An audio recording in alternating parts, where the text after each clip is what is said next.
Welcome back, one and all. Quick recap. You left the elf city of Ithabel and spent some days on the road. You met, I was going to say friendly Cyclops, but he was friendly. You just... No, he wasn't. He was going to put my head on a spike. He was friendly until you upset him and insulted his cooking. At which point he was less friendly. You also stole from him. Yeah. Did that. You had another encounter with Smeek. He still doesn't speak Common, and you still don't speak Goblin, so that was interesting. Not a huge amount happened. You discovered the village is the source of the decaying plant life in the area. You managed to sneak your way in, killing a few undead along the way, and eventually rescuing a few trapped villagers before being captured, so to speak, and, well, not so much captured, more found yourself in a dead end with no way out, and were escorted to the place where you are now, which is confronting a spirit possessing the body of an orc you once knew. Indeed. So yes, you find yourself in a building under construction. You have about sort of half-high walls all the way around. There's this small dais with a crude wooden chair on it, meant to represent some sort of throne, you ascertained, but you know, it's probably the best chair that survived the fires in the village.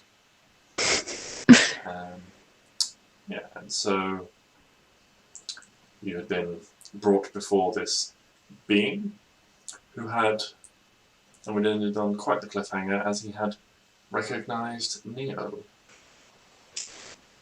Yes. But not me! How rude.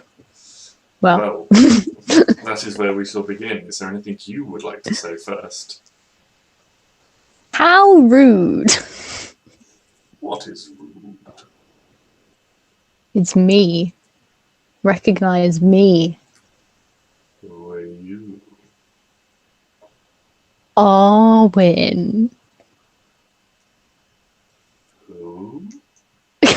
How very rude. I'm just gonna fold my arms and roll my eyes. Well, you can't expect me to know every nobody from the back end of nowhere.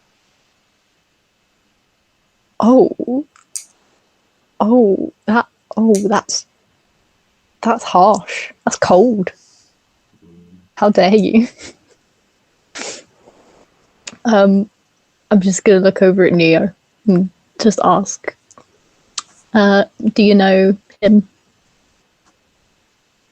Or that? Neo is just sort of standing there with a hand on the hilt of his blade, looking both confused and angry. He's got this furrowed expression on his brow, but he doesn't respond by saying anything. He's just sort of staring intently at this figure who has recognised him. Okay. I'm gonna look back over to the big guy and say, how do you know Neo? Why do you recognise him and not me? Well, to put it simply, Neo was the one that killed me. At which point he's going to sort of hold out a hand, and this sort of spectral, like ghostly, smoky, staff seems to like holds out his hand as if he's gripping it, and it just seems to like grow in sort of like wisping smoke up and down. It comes down to this sort of just sort of capped metal bottom, but at the top is a like cracked and splintered head of wood. So he just sort of holds it and sort of rests it across his knees. Says, "Years even after I broke his his own glaive against him, he still found a way to kill me with it. Him and the other little protectors, as they called themselves. You have another gang? How rude. You didn't tell me about this other gang you were in. I doubt he would remember. It was several thousand years ago now, after all, wasn't it, Neo? Sorry, Neo, how old are you? Neo's just sort of like confused. He's like 27, I think. 1,000? No, just 27. I have no idea what he's talking about. This point of figuring this out, I was like, ho ho. Not all together then, are we? Well, as you can see, I am not all together either, but at least I can change that. You can see he's still this sort of emaciated figure, sort of like shriveled like skin and arms, but he's certainly more together than the last time you saw him. He's become more of a fleshed out being. How do you know more than Neo remembers? So that I cannot say. Well, a history lesson then. Oh, I love it. Once a great and powerful and benevolent king. Are you sure? That throne's looking a bit...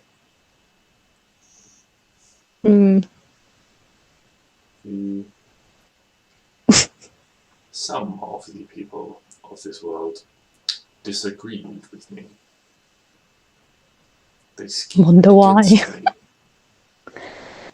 They sought to overthrow me in my divine right to rule. What divine right? I was granted the power to lead and to live eternally.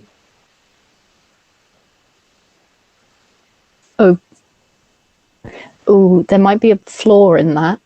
Can't live eternally and die. It is true.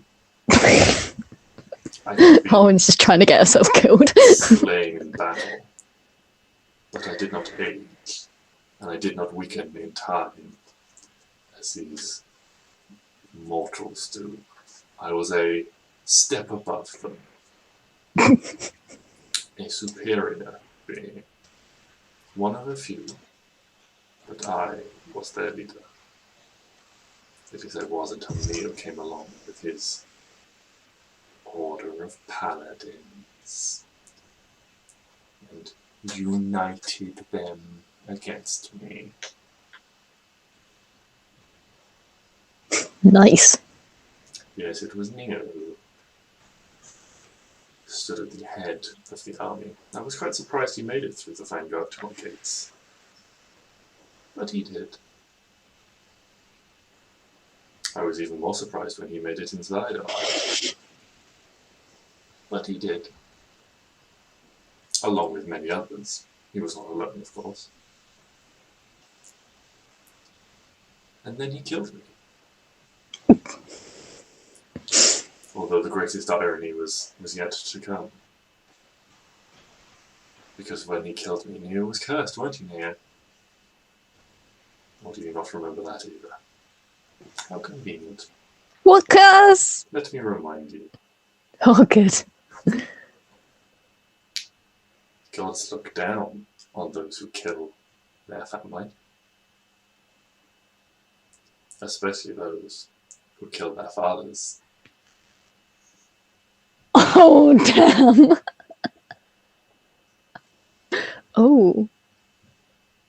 Yes, in the brief moments before death, I was granted this knowledge.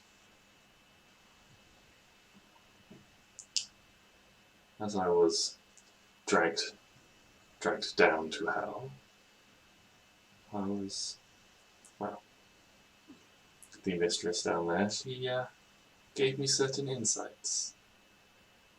After all, she had given me my gifts to begin with. Why would she not? Why it would seem fitting that she would not offer me another boon of knowledge. And so I learned of the ultimate betrayal of my wife, who had not died, but had fled, and who had taken my unborn son, who would have been my heir, my successor, my strong right hand, and turned him against me. Not content with just living in squalor far away, no. He had to prove himself and rise up. Anyway, the gods may curse those who kill their fathers, and they would certainly curse those who killed their sons. So I think I'll have my servants do it for me. At that point, we shall roll some initiative. Oh, this has got juicy. Yes. Oh, and that's got good.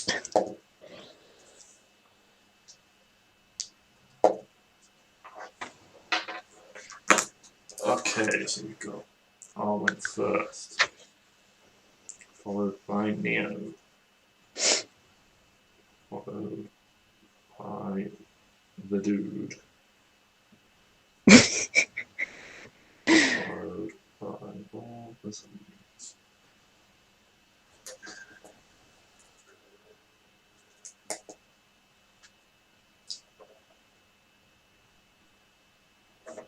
So yeah, so as he says that, these sort of zombie figures will like surge forward as if to attack.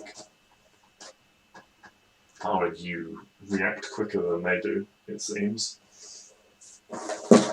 What is it you would like to do? Talking is a... like, I can talk, can't I? Talking is a free action.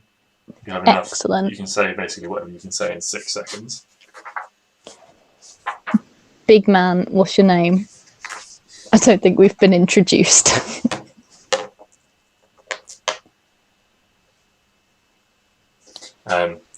He sort of sneer down at you and sort of rise from his seat, holding this staff in his hands, and say, "You have not heard of me in your history. Well, history fades over the time, but soon everyone will know my name again. I am Balsom." Wow. Some. Cool. Now I'm gonna shoot him. Alright, that's just so quick. No, I don't think that 12 hits though.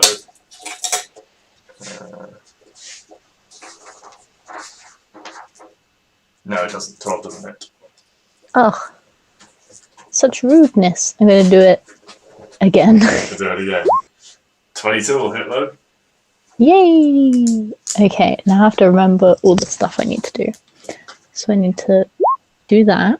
Oh, that's a nice roll. Quite a lot. And then. 1d8. You have also moved, it seems. I have moved. Because I don't want anyone touching me. So,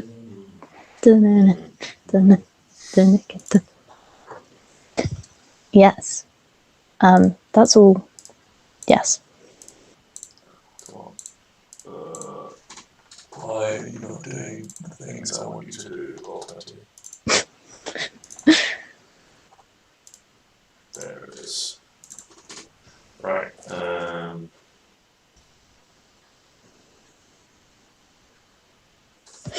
Okay, so that is 19 damage off that. Those are some good rolls. Alright, Neo will sort of pull himself out a little bit from his sort of surprise and stupor. And he's going to turn around, and I'm not going to throw him out off the desk. And he'll just step up to Zizambert, which one's going to hit? Yes, that hits. And what is Damascus does 1d8 plus. Let's go below it, Divine Smite. So it's going to spend a spell slot to Divine Smite some. Yeah, so that is 1d8 for the weapon. That's not d8. That's my second d8, there it is. 1d8 for the weapon, plus 1d8 for undead, plus, this is 4d8. 7 plus 12, 19. 19 plus, what's his bonus? Oh, plus 3, that's exactly lethal. So, it pulls out this blade and it glows with its bright, radiant light. And Neo just chops down and just carves this zombie from sort of like shoulder to groin. It just sort of rends this dead flesh and bone. And he lets out this scream and just slices through it, and this thing just collapses in 2 pieces. Nice.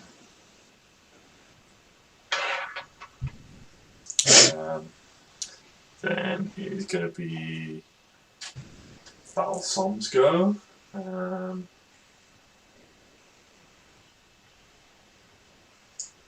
What's he going to do?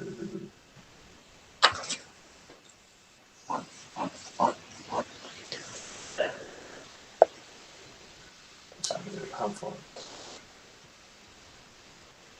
He is going to, let's put him in this square, that means you can go 5, 10, 15, 20, 25, 30.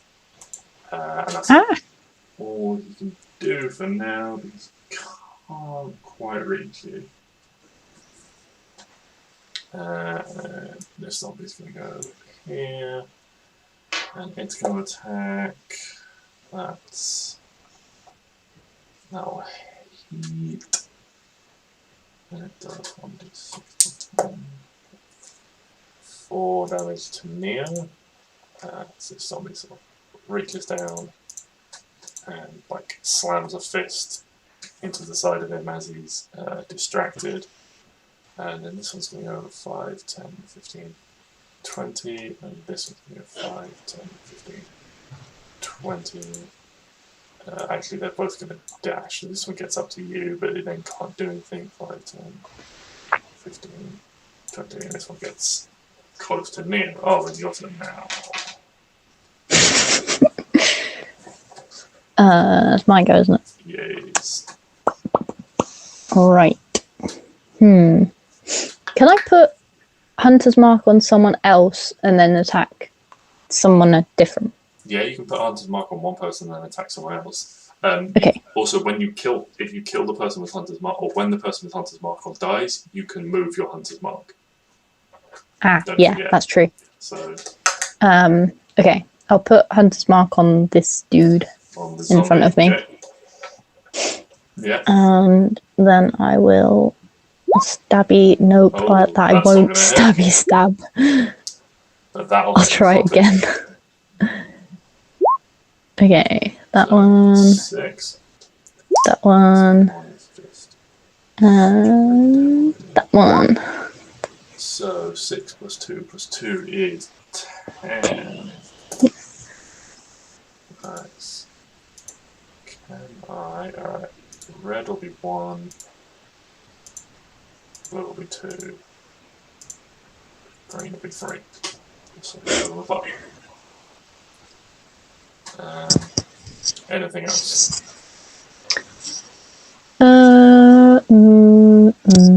Bonus action, I should probably. Still read the movement. 1, 2, 3, 4, 5, 6. 7, 8. I can go there. Haha, time to run away. There? I think I can go there. Okay. Just dash over there. There we go. Cool. Cool, indeed. Oh, I forgot.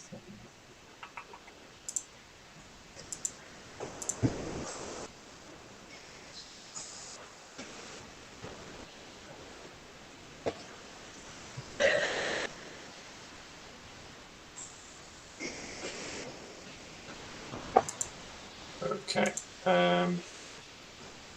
Neo. It's going to be a little bit trapped, but since he's going to try and fight his way out. 5. That's only 5 plus. Zombies aren't hard to hit, so. Yeah, so that's 10 to hit the zombie, so that'll hit the zombie. Let's expend another spell slot. Why not?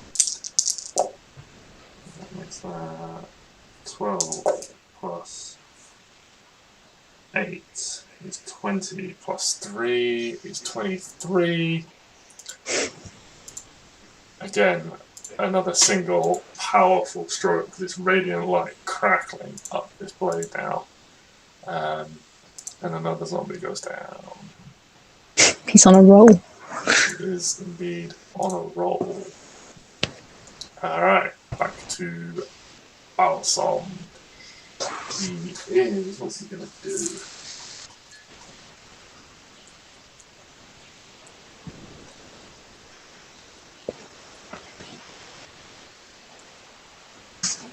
So he is gonna step here.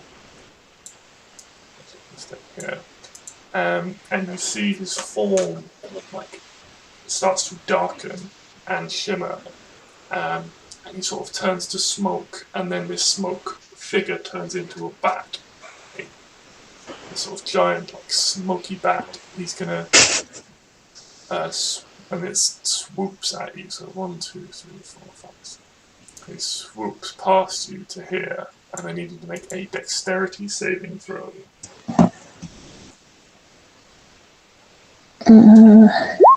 Haha! 24. So you'll take half damage.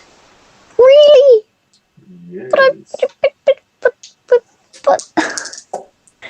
But I rolled so good. 6 halved, so that's 3 necrotic damage of this sort of like smoke. You try and get out of the way, but a little bit of this smoky form passes through you, and you can feel it like sucking the life out of you as this necrotic energy hits you. Ouch. Mm-hmm. Yeah, and so then this smoky bat is just hovering in front of you. Smoky bat. Yeah, it's like a giant bat, but it's made up of this sort of swirling dark smoke rather than being a physical form. And then we go back to the zombies. This one's looking over 5, 10, 15, 20. And then I'll dash up to you as well. But can't do anything. This is going to go for Neo. That's a 13 plus 3. That just hits Neo. What's his AC? Yeah, that just hits Neo. Again, another one of these fists, just undead fist, strikes down at him. That is 4 more damage. But this time, Neo sort of sees it coming, and he like ripples with this sort of burning fire, and he almost seems to hurl it. As this fist strikes, it sort of seems to ignite the point on his body, and the zombie seems to be briefly engulfed in flames. Oh. What is it? It's dexterity. What is it? Dexterity of zombie. Oh, -2. That's good. So it's got to be a 13. That's a 13 on the dice. With a -2 comes to 11. So this fire ripples up the zombie's body, and I need some dice for some damage. What's that? 2 plus 9 plus 5 is numbers. So it's 16. 2 plus, yeah. This burning flame comes off and strikes back at Neo. Strikes back at from Neo and strikes back at the zombie. This hellish rebuke. And we go back to Arwen. Okay. I am going to knife the zombie again. 18. That hits. Nice. 6. Plus 2 is 8. Plus 2 again is another 10. Again, this strike severely wounding the zombie now. Oh, I'm just going to do it again if he's not dead.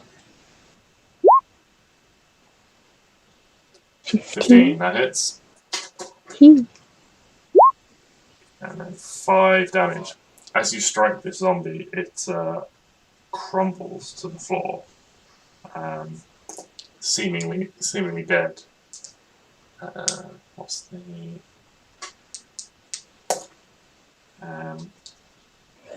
only for it to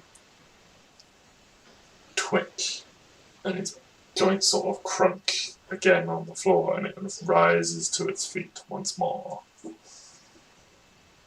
I can do Hunter's Mark again, can't I? Yes. Yeah, so roll that. 1. It doesn't affect what it rolled on its con save. That's right. I'm gonna move. Okay. Balsam will take this opportunity to try and bite you with his ghostly bat form. Because you're also technically flanked. 17 on the dice to hit you, so that's Damn it. Yeah. 21 to hit. Yeah. But this bite sort of pierces your flesh. Only deals 2 damage. That's fine.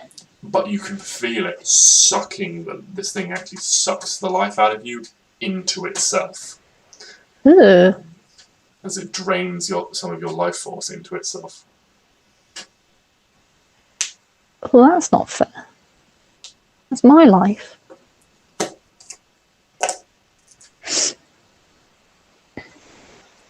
So, feels a little bit off that one. Oh no. Yeah. And so we go back to Neo. He's going to attack the zombie. That'll hit. No divine smite on this one, so that's just 7 damage to this zombie. And again, he strikes the zombie and it goes crashing to the floor. Only to once again twitch, rise again to fight. And Neo just sort of softly swears under his breath and prepares himself to strike once more. And then with that, it is Balsam's turn. So he's on 5, 10, 15, 20, 25. Oh, what's going on here? I do not mean to be drawing a distance arrow. Yeah, so go 5, 10, 15, 20, 25, 30, 35. It seems much faster in that form. When you draw a d6, that doesn't recharge. So it gets up to you and it just tries to bite you again. It does a 11 hit. No. These smoky jaws try and clamp down on your neck again, but you're too fast and you dodge out of the way. Super speed. The zombie's looking at 5, 10, 15, 20, It's going to dash again to try and get to you to aid its master, but it can't attack. The other one's going to go for Neo. That's an 18. That's a 1 on the damage. That's just 2 damage to Neo. And we're back to Arwen once more. Stabby stab. Stabby stab. Who are you going to stab? Oh, this guy. This guy. The zombie. Yep, that 11 hits the zombie. 7 piercing damage. Is that all you want to do? No. Plus you plus plus, so that is 8, 9, 10, 11, 12 damage. Is he dead yet? 12 damage, what's his con? Plus 3. Oh, so you strike him and this zombie goes down again. And it sort of just twitches on the floor and then sort of lies still and seems to not corrode, seems to decay quite rapidly now at this point. You sort of watch and in a couple of seconds it sort of withers and the tips of his fingers start crumbling away and that sort of thing. Is he dead? Yeah, he's very dead. Yay! This time. Cool. There's no point in me moving. You still got 1 attack. Can I hit the... Ooh. Yeah, you can hit another target. Nice. I'm moving my thingy over. So you move Hunter's Mark over, yeah? Yeah. Oh, that sucks. Oh, that doesn't hit. It's fine. It means I can run away, though. Okay. And wait.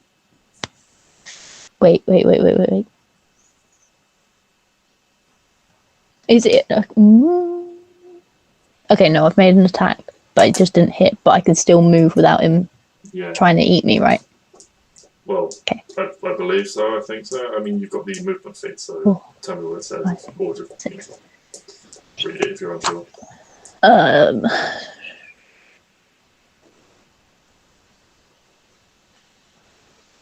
yeah, no, it's fine. Cool. You can... It says whether you hit it or not, so it's all good. Nice. Okay, so yeah, you're able to run over there. We go to cross off the zombie. Go to Neo, who's attacking. That will hit the zombie. Gonna save the divine smite. That's 3 plus 3. So that's another 6 damage.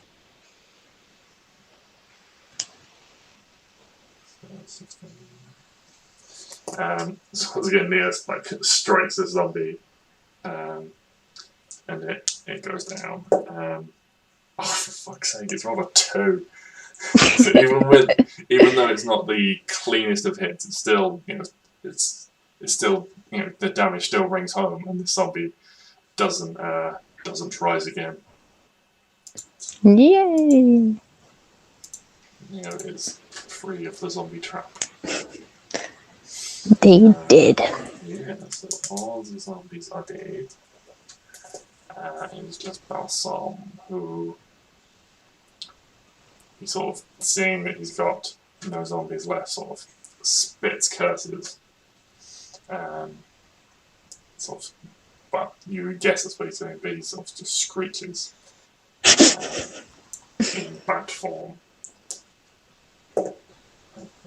Charge. So he's going to swoop 5, 10, 15, 20, 25, 30. He swoops up here and tries to bite you once more.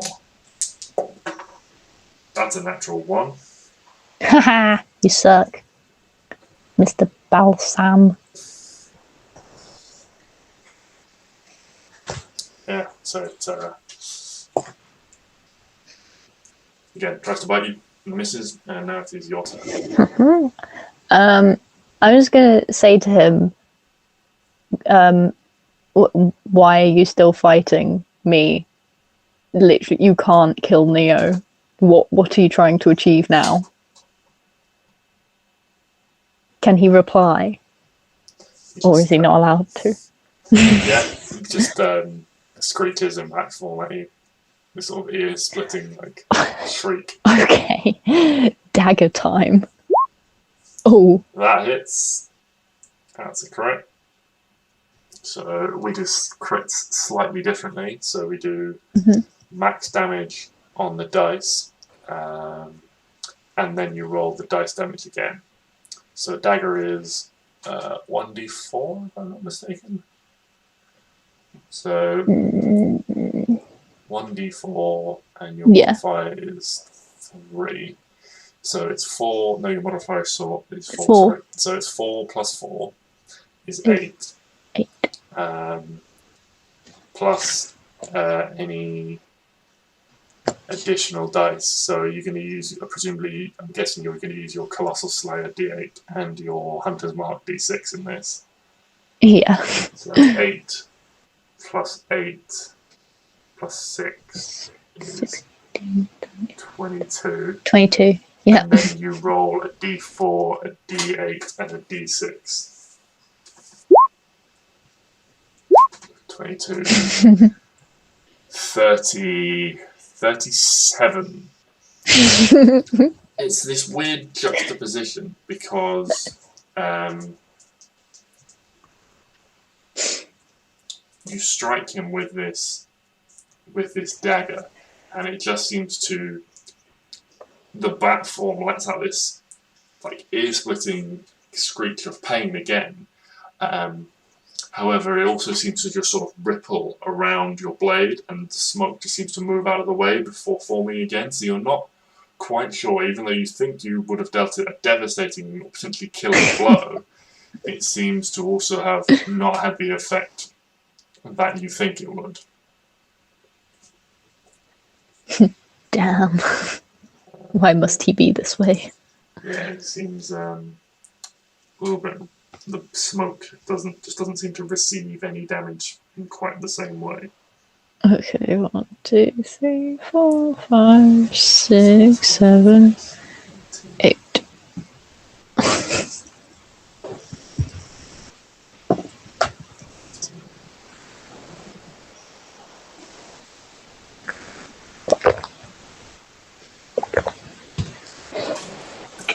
Okay. Neo will just come up and stand side by side with you, with his blade at the ready, and he'll sort of say, he just sort of looks across the, I don't know if what you say is true. If I get my memory's back maybe on that. And just sort of ready himself We'll do that. To fight. I thought you were going to say to run away.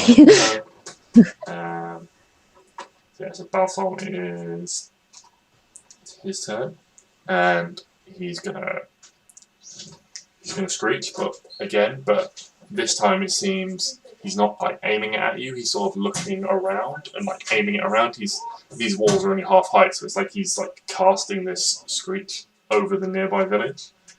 Oh no! Oh no! Oh, I should have rolled that actually at the beginning of his turn. Okay, so I used this 6 on the D6 for the recharge, and then I roll another one. Okay. And as he screams in amongst the houses, you hear like some shambling and some shuffling, and you see 2 more zombie figures emerge. They're about 50 feet away, and so they sort of shuffle and stumble across this open ground between the central building, the central construction work, and the edge of the village. So they don't get to you this turn, but it looks like they're going to be there pretty quickly. Okay. And then he sort of floats up a little bit higher, so he's just he's about 15 feet off the ground now. Okay, I'm going to shoot the thing. Oh, So what do I How suck? many natural ones have you rolled today? I think you've Like rolled 3. I think you've rolled 5 crits, 3 critical failures and 2 critical successes. I think, yeah. Which is Oh, wait, just no, 1, 2, 3, 4, 5, 6. 6. four, five. Oh yeah, so a correct one. So 1, It's an even split. 2, 2. Yeah, so there's three critical successes, 3 critical failures. Alright, 24. That'll hit. Nice. 11 Uno, damage. Jeez. dos, tres. Ooh. 11. So that's 21. So again, this arrow strikes through. Him. And again, it sort of passes through, and there's a sort of like puff of smoke out the back as he sort of the form moves out of the way of this arrow. But there's still a sort of hissing or intake of breath as he seems to take some of this damage still. And this sort of, you can see the effort is like he's like struggling to maintain it. And as you hit him, or as this like goes through, he like drops down to the floor and returns to his form sort of solidifies, and this quite sort of bloodied and weakened looking figure lands sort of on one knee on the ground. Just sort of stares at you with these sort of cold red eyes. Ew. And it is Neo's turn. 5, 10, 15, 20, 25. So 15, 20, 25. Neo can get just about up to him, I think. 5, 10, 15, 20, 25. No, he can't. Where was he next to? 5, 10, 15, 20, 25, 30. So he can't quite get up to him. And he just sort of runs up and he just stands there ready. Sort of actually like runs up with weapon drawn, about to attack. Actually, no, he would have seen these zombies approaching, so he would have turned and stepped up to here to face the oncoming one. Speaking of which,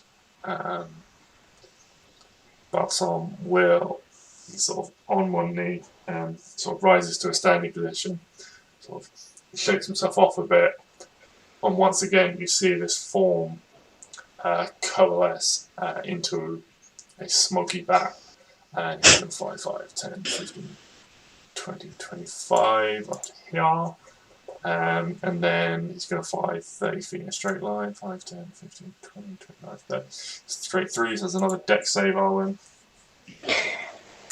Oh, I don't like the smoky bat. Oh, God. Failure. So you're going to be taking full damage. That is 8 necrotic damage. Ow. That's painful. Yeah, and as he gets to the other side, so he's going to be up to here. Let's just move this zombie token out of the way. Actually, I'm going to stop him here, and then he's going to use that 10 feet of movement to fly up again. And he's going to, and he lets out another screech at you in frustration.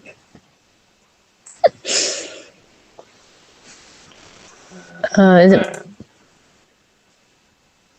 What do we need? Wait, they're going to come. Damn, there's a big zombie. They're going to come in big because they don't auto size. Yeah, and so they're appearing. Oh, and hell. So this one's going to come to here, and this one's going to go 5, 10, 15. Just about makes it up to you here. And one of them is going to go to you, Arwen. That's a 5 plus 3. That's an 8 to hit you. Nope. The one's going to go for Neo. That's a 3 plus 3, so that's something to hit Neo.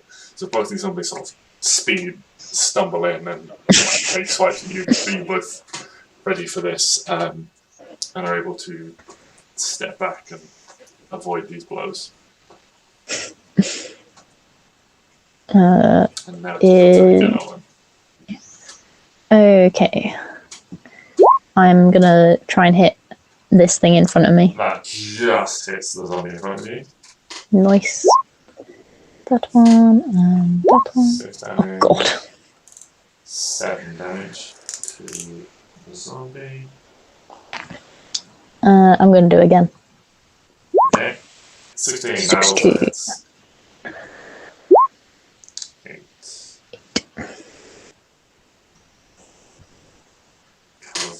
Sort of swish, couple of heavy swipes at the zombie, and Neo is also going to take a swipe at his zombie, and that's going to be a hit. 16, 1d8. Oh, max damage. So 6 takes 11 damage. And then it is round to Balsam again. So he sort of, once again, he's in this platform, he's quite sort of laboured in flight. And turns in the air and lets out this another like screech, like this sound wave, like echoing sort of left to right as he screams. And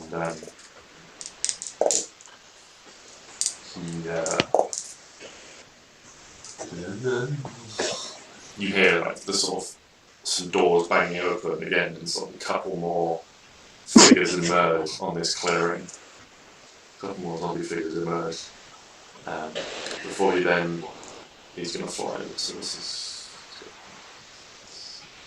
He's going to fly. He then flies 20 feet up into the air and slightly away from you as well.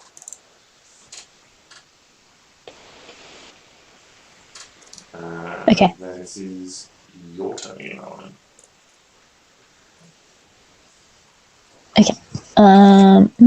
Do I? Yes. I am going to, first of all, 1, 2, 3, 4. I'm gonna go over. Wait. 1, 2, 3, 4, 5, 6, 7. I'm gonna go here. Okay. Oh. 1, 2, 3.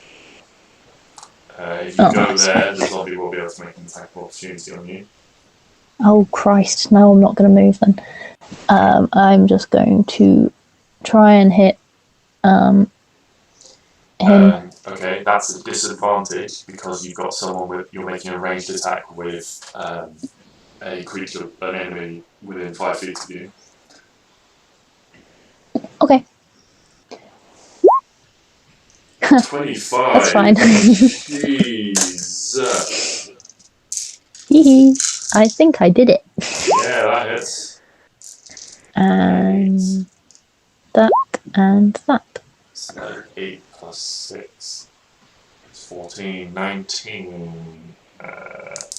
Yes, this arrow just sort of, once again, just finding your mark, targets Smoky Bat. And again, as you fire through it, like, sort of there's this like puff of smoke out the back, and it sort of like swirls back in, and the thing reforms itself. Can I hit this? Oh no, I can't. You can hit him with the bow. With the bow, but I don't. Again, it's a disadvantage because you're a disadvantage wherever you attack.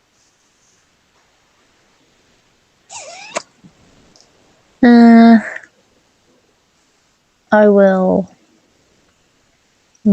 shoot him again. Oh, damn it. Isn't it? Well, cool. I'm done. Okay. Neo is going to attack his army in front of him then. That's not going to hit. This sort of strike comes down, it just sort of like catches on the zombie's arm and just seemingly like deals no damage. It's undead, feeling no pain. Then Balsam's going to go. He's going to run here, so 5 to. He's going to. 30, he's going to swoop through Neo, trying to attack him.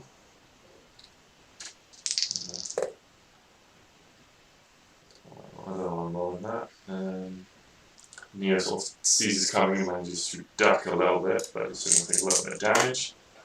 6 halved is 3. Neo got a little bit less aware, but still on his feet. And then the smoky bat is just going to keep flying 5, 10, 15, 20, 25, and flies, well, effectively off the lab. He's like just off the edge here. Oh, bye bye, Mr. Bat. So, sort of fly away. And then what I'm going to do is just undeadify these guys, because it's easier than putting new tokens down. Oh, I thought he just rose from the No, because dead. 3 more just rock up and they get in. This one gets really going to start this up like here, so 5, 10, 15, 20. This one comes for Arwen, this one comes for Neo, Good. this one comes for 5, 10, 15, 20. This one also comes for Arwen. That's just the 3 attacks. Arwen, that's a unnatural 20 and 9 and a 7. So I guess only one of those hits you. Yes, only one. And that is only 2 damage, because zombies can't roll for shit. Good. That is a 7 and a 21. So what we get for Neo? Oh, that's a 6, that'll do. 7 damage against Neo. Alright. Oh, your turn. Oh. Has Batman gone? He is about 5, 10, 15, 20, 29, 30, 35, 40, 45. He's about 50 feet away from you. But he is going. And he's going at quite a pace. Okay, can I move my hunter's mark? Or is that not allowed? No, you can't. Oh, why can't I believe he the condition of Hunter's Mark is you can move it if the creature dies. if he dies? Well, if the target drops to 0 hit points before the spell ends, you can use a bonus action on a subsequent turn of your mark. Bonus action on a subsequent turn of yours to mark a new creature. So you can cast it again. Oh, you should be making concentration checks whenever you get hit. Oh, yeah, sorry. I totally forgot about that. So did I. So I'm going to put a little clock on you just to remind me that you've got concentration spell up. Sorry, I forgot make about that. one for your last turn. For when you take it. What am I doing? It's a Constitution saving throw. You've got to be at 10. Oh wait, no, I'm on disadvantage. Hold on. How's it going? We'll put it back for now. It's fine. Okay. It's fine, but it's not a creature that's slain, so... Yeah, so it doesn't matter. You can recast it on a different creature. It is your but that means I can't do 2 daggers, doesn't it? It's a bonus action to cast Hunter's Mark. Your attack action, you have multi-attack. So your attack action allows you to make 2 attacks. That's all right then. Okay, I will give it... You can make an attack as a bonus action with what is called an offhand attack, which you don't add your damage modifiers to. Ah, okay. But my so you 2... can effectively make 3 attacks. Ah, fair enough. That's too complicated. Not doing that. Okay. So I can move it. Do I have to roll anything to move it? You have to cast it again if you want to cast it on a different target. Okay. Well, which you do. So I cast it again. Okay. Who are you casting on? I'm gonna. This was the original one. Oh, this that one has taken some damage. Yeah, that one. I want to hit that one. Okay. And then I'm gonna whack. Oh, only just hits. Zombies Only are just not as better hardy. than not. 7 damage. Plus 1 from Hunter's Mark. Plus, oh, that is 9 damage. Curse you ones. Indeed. 24. But it does, like all zombies, it goes down pretty easily. And it doesn't get back up again. Haha. I tumble on the song. I get knocked down, and I don't get back up again. Arwen gonna keep me down. I like that version. Okay. I'm gonna move my hunter's mark to this blue dude. Okay. This one is. I can hit him. Can't I? Yeah, you can hit on diagonals. It's fine. Okay. And pow. Ho ho! That's a crit. Another one. So that's 8 plus 8 plus 8 is 16. 22 and do plus. Do I just do plus 8 and plus 6, or is it plus 8 plus 6 plus 4? You don't get the D8 no, on the second attack. You only get it once per turn. Yeah, I forgot about that. Sorry. So it's a D4 plus a D6 for Hunter's Mark. Cool. So 8, 9, 10, 11, 12, 13, 14, 15, 16, 17, 18, 19.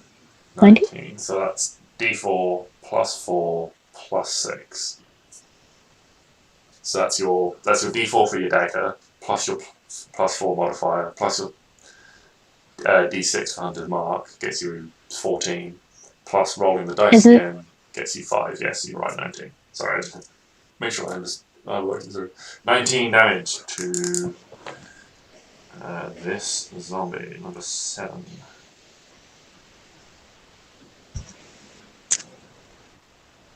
Can he die, please? Dead. He does not die. Oh no! Looks very weak, but he's not gone down just yet. Neo's turn. He's going to go for the zombie he's already hit. That's a 2. That's not going to hit. Neo, what are you doing? Yeah, Balsam, his turn, he's currently 45 feet away from you, Arwen. He's going to double dash and get 100 yeah, his movement speed is already increased, so he gets over 150 feet away. So he is now... Okay, bye. He is booking it as a bat. And then it's going to be the zombie's turn. So 2 attacks against Arwen. That's a natural 1 and a unnatural 20. So yeah, I think the 20 might hit. That's going to be 6 damage to Arwen. Ouch! And then 2 against Neo. That's a 3, it's a 6 and a 14. Neither of those hit Neo. Neo sort of parries his hands as they come down and try to strike him. And we go back to Arwen. Ooh, exciting. I am going to try and finish. Ooh, that's true. True. Sorry. Constitution, right? Constitution saving throw, yes. 18, you're fine. Nice.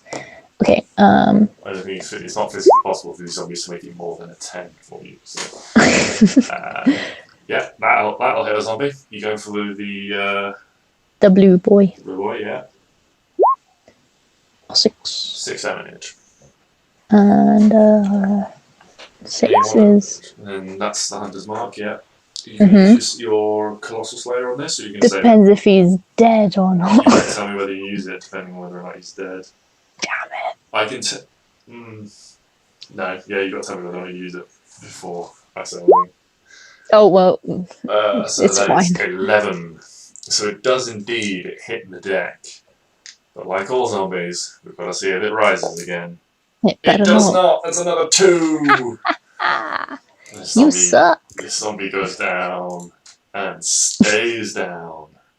Just every single time one goes down, I just shout, "You suck." Poor zombie. It was brutally Poor murdered and zombie. drained in life, and then rose again to serve a new master, only to be told it sucks. Yeah. That's the first attack. Oh yes. And now this one. Yeah. And the hunter's mark has moved. Excellent. I like that you remember that. 12 hits. Kapow. 8. 6? 14. Yes, it is 6. So 14 damage. Excellent. Anything else? No. You can come at me. Cool. Yeah. Okay. I'll be fine. Neo's going to try and attack the one he's already attacked once. That'll hit. That's 14 plus 5, 19. And then D8. It's not great, Neo. It's a fairly weak strike being on the back foot. It's only 4 damage overall. Just blow lands on this zombie and sort of cuts like deeply into it, but sort of like hits something that doesn't have the power behind it to go all the way through like some of his previous strikes. No radiant energy on this one just yet. And we go around again. 2 attacks on Neo. Oh, Neo, you're in trouble, my friend. That's 2 hits. And that's going to be 6 damage to Neo. Looking much worse for wear now. And then 1 attack against Arwen. That's a 21 to hit you, Arwen. It does indeed hit me. Alrighty. That's 6 damage and a concentration check, please. 8, 4, 5, 6. That's worrying. Ooh. When Hunter's mark fades, his blow landing, just weakening your mind slightly, is just lose concentration on the spell, you lose focus. More focus. Needs more focus. Who killed that one? These dead zombies. Alright. Arwen, your turn. 15, that hits. That'll do. 5. 6. 11. It is 11. Yes, you don't have Hunter's Mark anymore. I was waiting for it. It wasn't good. No. I mean, I'll cast it if you really miss it. So 25. We all know what happens by now. That is... What was the damage? You got 11. Yeah. Like all the great zombies of its time. It goes down and stays down. Okay, Neo. Come on, Neo, my lad. You can hit it. Yeah, that's another 19 to hit. Alright, let's roll the other d8s. The last time I rolled a 1. That's a 7, that's 10. There we go. 10. 5. And sort of in desperation, the radiant light just lights up the blade and doesn't give this zombie a chance to rise again. He did. He's in a bad way, and he's just desperately used the last of his magical power. He's sort of breathing quite heavily and sweating, you can see, to just make sure this final zombie stays down. And it's obviously going to try and take a swipe at him. Oh, that's a 2. I was blinded by the light on the previous strike. This zombie's aim just misses, just glancing harmlessly off a pauldron. Arwen, you're up. It is my go. Mm-hmm. Right. 1, 2, 3. Yeah. Oh no! Wait, hold on. I'm gonna stand. You can flank the zombie. No. Oh, she's hiding. She's good. She's hiding behind the zombie. I thought Neo was about to die, so I was just gonna. Yeah, go for it. I was just gonna. Oh. Just cure the wounds. Cure wounds. Of Neo. Yeah. So he can just kill something while I just stand here and try not to die. It's alright, you run up behind him, you like put a hand on his back, and much of the words required, and this sort of gentle light flows from your hand into his body, and he's not like cut or anything like that, he's just more sort of like bruised and beaten down, and you see him sort of stand up a little bit straighter as these sort of aches and pains recede from his limbs. Is that everything? Yes. Okay. I can't do anything else, can I? You have because that's an action. More movement and a bonus. Oh no, it's fine. No, it's fine. Alright, this final zombie. Mano is standing tall, having not taken any damage yet. And Neo rolls a 7. But he's got a +5, so that hits the zombie. Oh, thank God. And he rolls a 7 +3 on his damage. That's 10 damage to the zombie. And then the zombie's going to attack Neo. That's not going to hit Neo. And so we go back to Arwen.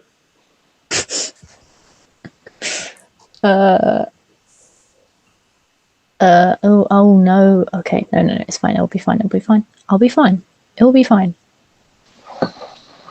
A human has arrived. Hello. My apologies. I'm very, very, very, very, very late. Yeah, it's cool. That hits. Hallelujah. Oh, damn. 7 damage. And 9. no, wrong one. It's D8, not D6. 15 damage. I did better. Damn. And like many zombies before it, it hits the deck and doesn't get back up again. God damn you, zombies! You suck. Oh, damn. Oh, Thank you're God. fighting zombies without me. Yeah. I'm so sorry. You're missing out on all the fun. I mean, also There was a smoky bat too. to just truly represent the carnage, there was 3 that I reused because some joined the fight. So really, what there is 9 dead zombies scattered around. Jesus. Yeah, it's been quite the fight. But they've successfully made it through. You sort of stand there in this, as the last zombie hits the ground in this sort of eerie calm. And you sort of look at Neo, sort of like looking around, and he wanders over to this spot over here, and on the floor is where this staff with the like snapped off head seems to be laying. It's got these sort of bands down the shaft and things like that, and this sort of like quite heavy sort of like cap at the bottom into it, which is, you can see now more closely, it's like shaped into a very slight spike, so you could almost step with the other end as well. And he like raises it up, and as he like picks it up, it sort of glows briefly with this pale sort of purple and gold light.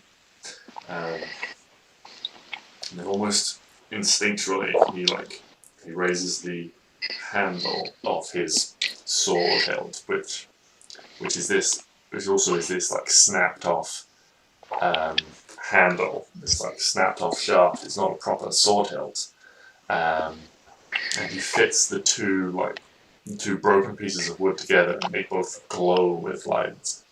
And before and then he stands up tall again with this single reforged glaive glowing with radiant light in his hands.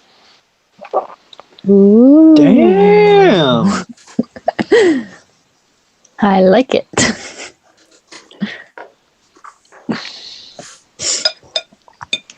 And he sort of stands up, sort of takes a deep breath and goes, and that breathe out and goes, this feels right. This feels better in my hands. And he sort of like swings it around and like swishes it like backwards and forwards in his hands to like test it out. Like a lightsaber. Sure. No. Yes, as he swings it, as he sort of as he swings it faster and faster through the air.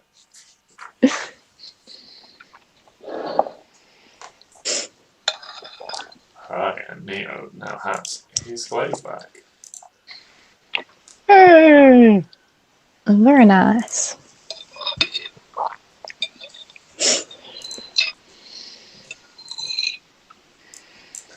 Yeah, and so you stand in the quiet of this village. Dead zombies lying around you. Is there anything like Neo has just reforged his glaive, it seems. Is there anything you'd like to do? Anything you'd like to say? Neo just seems to be taking some time to like ponder things. Was given some quite weighty knowledge beforehand. I don't know if you've had a chance to watch anything. I have not, no. So, just a quick recap for. Well, actually, we'll save the recap for when we meet up with Sticks again. But yeah, so Neo and Arwen, you have the choices. Neo will probably take a few moments, study his weapon, and then turn to you and say, we should check to see if those people made it out. Oh, yeah. That's probably a good idea. They didn't get attacked by the smoky bat. Batty smoke. Ooh, yes. Indeed. Also, do you have any sparkly magic left? Because I'm probably about to die. Just, just walking around, I might collapse. Yeah, Neo will, he's not feeling too hot himself, but he will put a hand on each of you and transfer 10 lay on hands points to each of you. Ooh. That's much better. Thank you. To heal.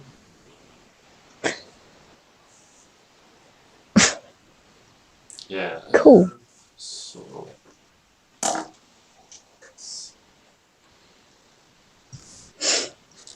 And so the two of you can start heading off in the direction of.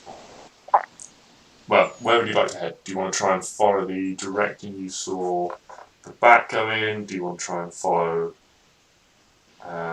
see if you can track down the people you freed? We'll look for the people, and then we need to go and find somewhere where Neo can remember things. I knew. Yeah. He needs to remember. He needs to remember. Remember who you are.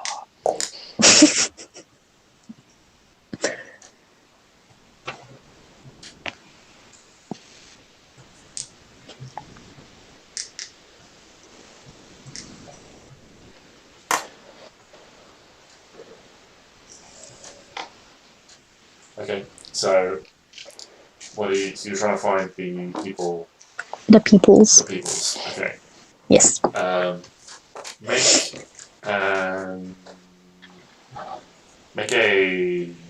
make a survival check to see if you can track them. See if you can track where they've gone. Ooh, whoops. 18.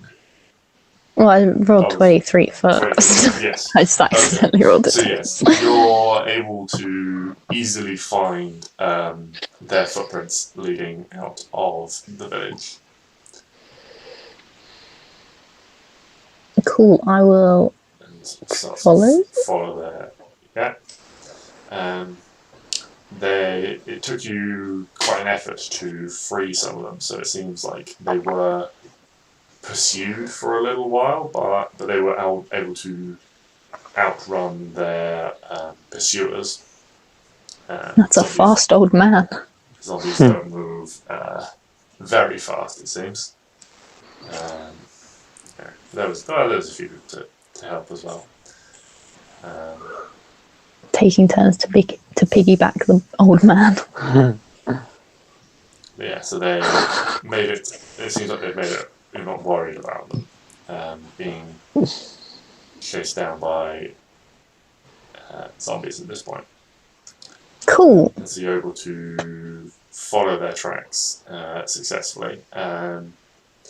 They've got a reasonable head start on you, and they weren't moving stealthily. They were just trying to outrun their pursuers, but obviously they had a couple of children and an old man with them, so they weren't moving at lightning fast speed.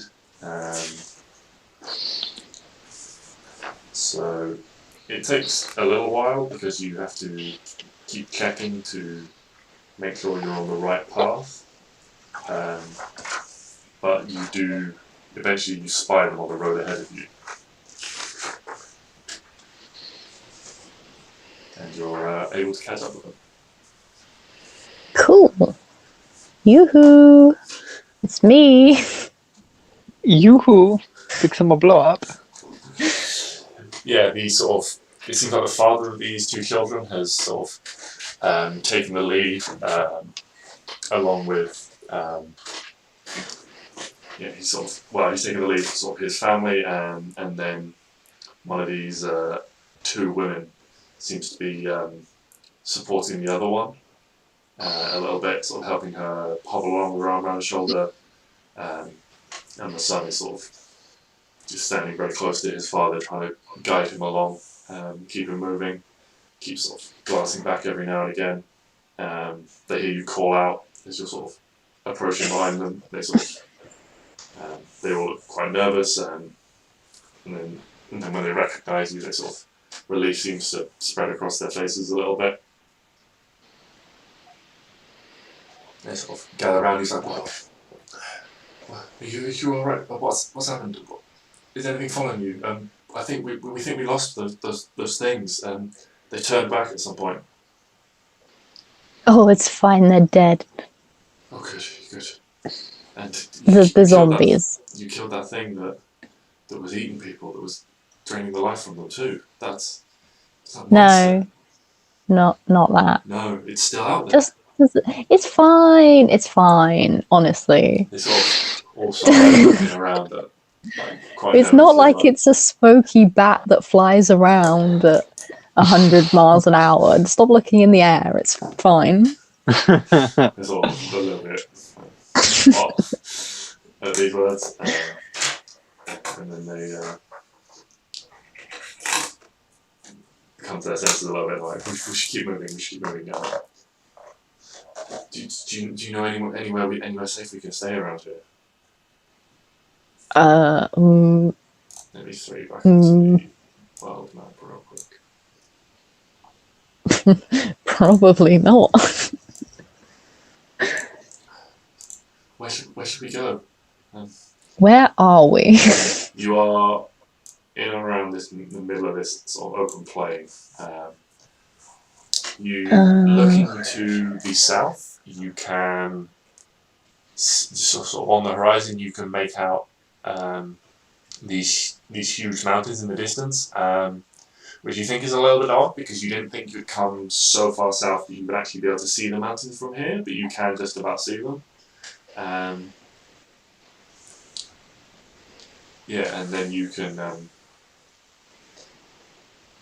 sort of estimate that you're roughly around this area, so you know you can go north, although humans haven't. These are all humans, and your experience they're might not be well welcome. accepted. To the your basic geography would tell you that there is a big desert to the west. To the south is these mountains you know of.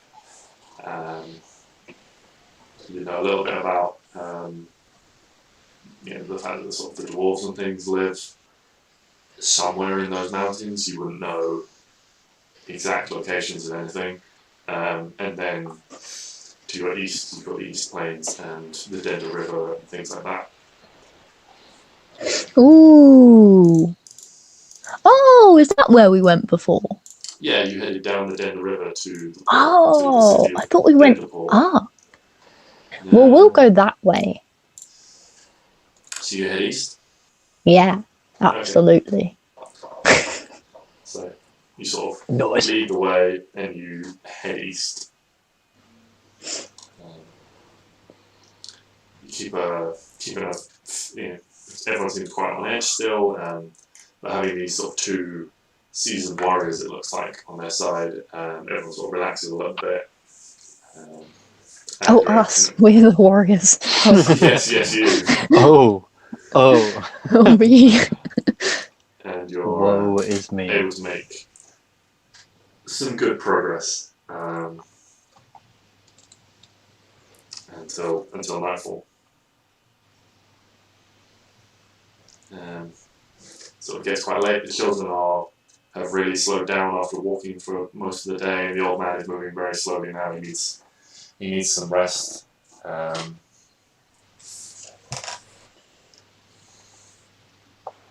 People are a little bit bitter. They're tired and temper's afraid. One of them's like, oh, "What are we going to eat tonight? Where are we going? We're not going to survive out here. Where are we headed?" Stop complaining. Well, yeah, Nuno was like, "Stop complaining. At least we're not going to be drained and killed." I like whoever that was.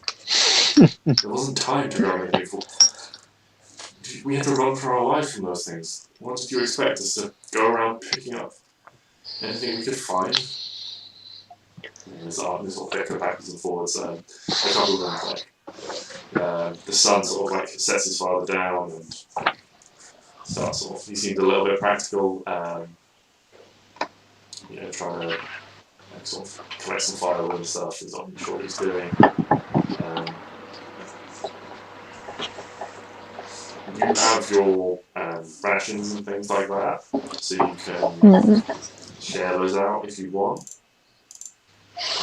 It's up to you. They're mine. They're to give to Smeek whenever I see him. You can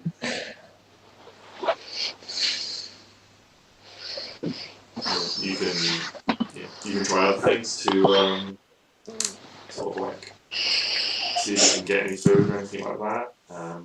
One of the women will sort of announce that she's going to go foraging and sort of heads off to heads off on her own. And the other one sort of looks around for a little bit. It's like I'll go with her, and then she sort of darts off as well to follow her. Well, we're never seeing them again. The father is sort of, the mother is sort of looking after and sort of sheltering the two children, holding them quite close, and the father's he's picked up some more sticks and stuff and things like that. He's trying to build a fire, but he clearly doesn't really know how. He's got everything's far too big to begin with, and some of it's sort of wet and damp, stuff like that. Neo sort of crouches down, pulls out the timber and starts dismantling and putting it all together and gets slowly trying to get a fire going. What are you up to, Arwen? I'm currently watching him because I know how to make a fire, and I'm just watching him fail and laughing. Oh, well, Neo's taking his own and doing it to oh no! He soon gets the fire going. Okay. Yeah, so well, yeah, well, you know Neo could get a fight in a minute, so you're not worried about that. But what would you like to do? I will. Hmm. I'll be half nice, and I'll give one rations to the children to fight over. Or share. Wow! or share. Or share. Wow! I'll see what they do. It's just behavior My analysis, you know. word. Arwen, questionable. No, she's not. She's fine. Neo will he takes unslings his bag and takes off we don't have much, but we'll share what we have, and sort of gives you a pointed look. And you only pull out one ration between two children, and he starts distributing. At least I gave it to them. Distribution. I was gonna give it to Arlo. He starts distributing his rations to everyone. So that's 4 family. So the kids can have 1 each, so that's 3 for the rest of the family. The old man, so that's 5. And then he sort of looks around, waiting, and sort of sets some more aside, waiting for the 2 women to come back.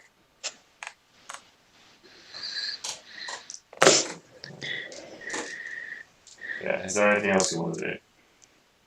Or social behaviour is where I'm sure to run.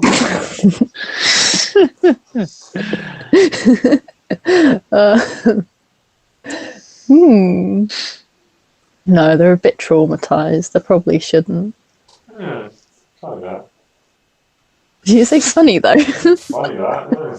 Probably shouldn't experiment on the people that are traumatized. No. So yeah, I won't. Eventually, this fire gets going. It's sort of gets built up, and people sort of huddle around it, nice and warm. The old man is just sort of in a bit of a daze. He still hasn't said anything. The son sort of moves him a little bit closer to try and keep him warm. Yeah, and after sort of an hour or so, the 2 women come back, and they've got sort of they managed to dig up a couple of wild vegetables and things like that. These sort of they've got a handful of very small wild potatoes, and the other one's got a handful of berries and stuff. It's we found these, it's not much, but at least we won't starve. And they were sort of oh, we've also got a little bit of food here, have this, and sort of gives them some rations and things. So they've all got a little, unless Arwen wants to do it. No, okay, Neo will have a little more rations. Everyone gets enough to eat. People, sort of settle down and find a comfortable patch, sort of close to the fire. The family sort of all huddles together and things. Everyone sort of finds their little groups. The father sort of settles his 2 children down with his wife, and he's like, do you think we should set a watch? Could something be coming after us still? I was going to suggest that just me and Neo watch. Sort of, can you do that watch all night just between the 2 of you? Do you not need rest?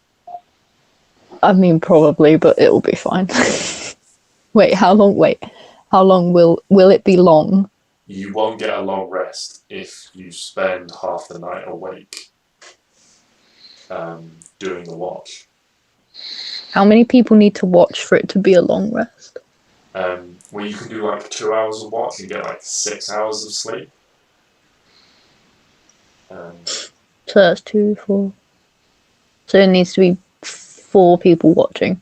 Yeah. Basically, you need a minimum of 6 hours sleep as a half elf to be able to function the next day. Okay, I need sleep, otherwise I'm going to die, probably. So yeah. Yeah, I'll the men. Yeah. The father and the man the father who... of the family and the son of the old man. Yeah, those ones. Those sort of middle-aged, yeah. How old are the women? Not the They're both mum. around She's sort of like 30 or dealing with something. children. One of them. I'll offer it to one of them. Offer it. Because. Okay. Ladies? So what do you say? How do you organise So- this? I'll take first watch. Okay. Neo will Neo, where do you want to go? Middle? End? Second? What do you want to do? Sort of whatever, second, fine. Okay. We need 2 more. I suggest. At least 2 more. Yeah, at least 2 more. Anyone want to do it? One of you womans and the father man. Yeah, the father will sort of like square his shoulders a little bit. It's like, yeah, these seems like, okay, yeah, I can do one. The woman who volunteered to go scout things stands up, it's like, I'll do one as well. Cool. Nice. Just, 2 hours and then wake the other one up. Okay. Cool. Everyone sleep. So Arwen takes the first watch. I do indeed. Roll a perception check for me. 15. Sticks. Roll a perception check for me as well. What perception? That's Straight a 4. zero. That's a 4. Oh, Nice. you hear, off in the distance, you hear, you think you hear some sort of like figure moving around. They seem to be stumbling and bumbling around quite a lot in the dark. It's not complete darkness yet. Everyone sort of settled down quite early, so there's still sort of the sky's not black. It's sort of a deep indigo at the moment, and you can just see sort of a few stars and things. But as everyone sort of drifts off to sleep, and you're left on your own with Arlo, you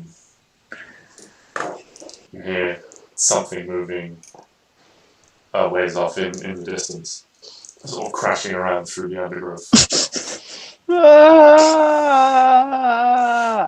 6, you're I recognise those wails of pain.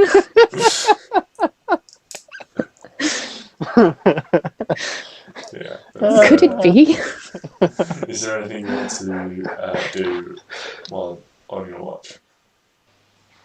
Well, I don't want to leave because otherwise someone will get angry at me.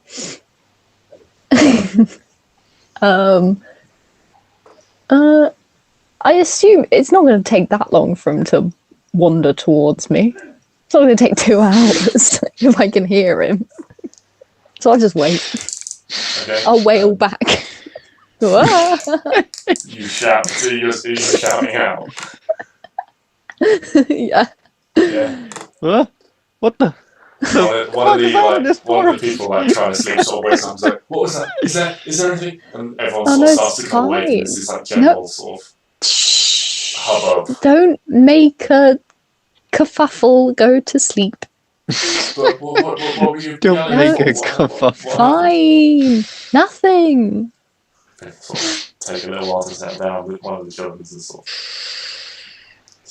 quite nervous and seems almost on the verge of tears. And so the mother sort of takes a little bit of time to stroke their hair and sort of speak softly to them and calm them down before they settle down and try and go to sleep again. With your 4 sticks, you're not aware of this.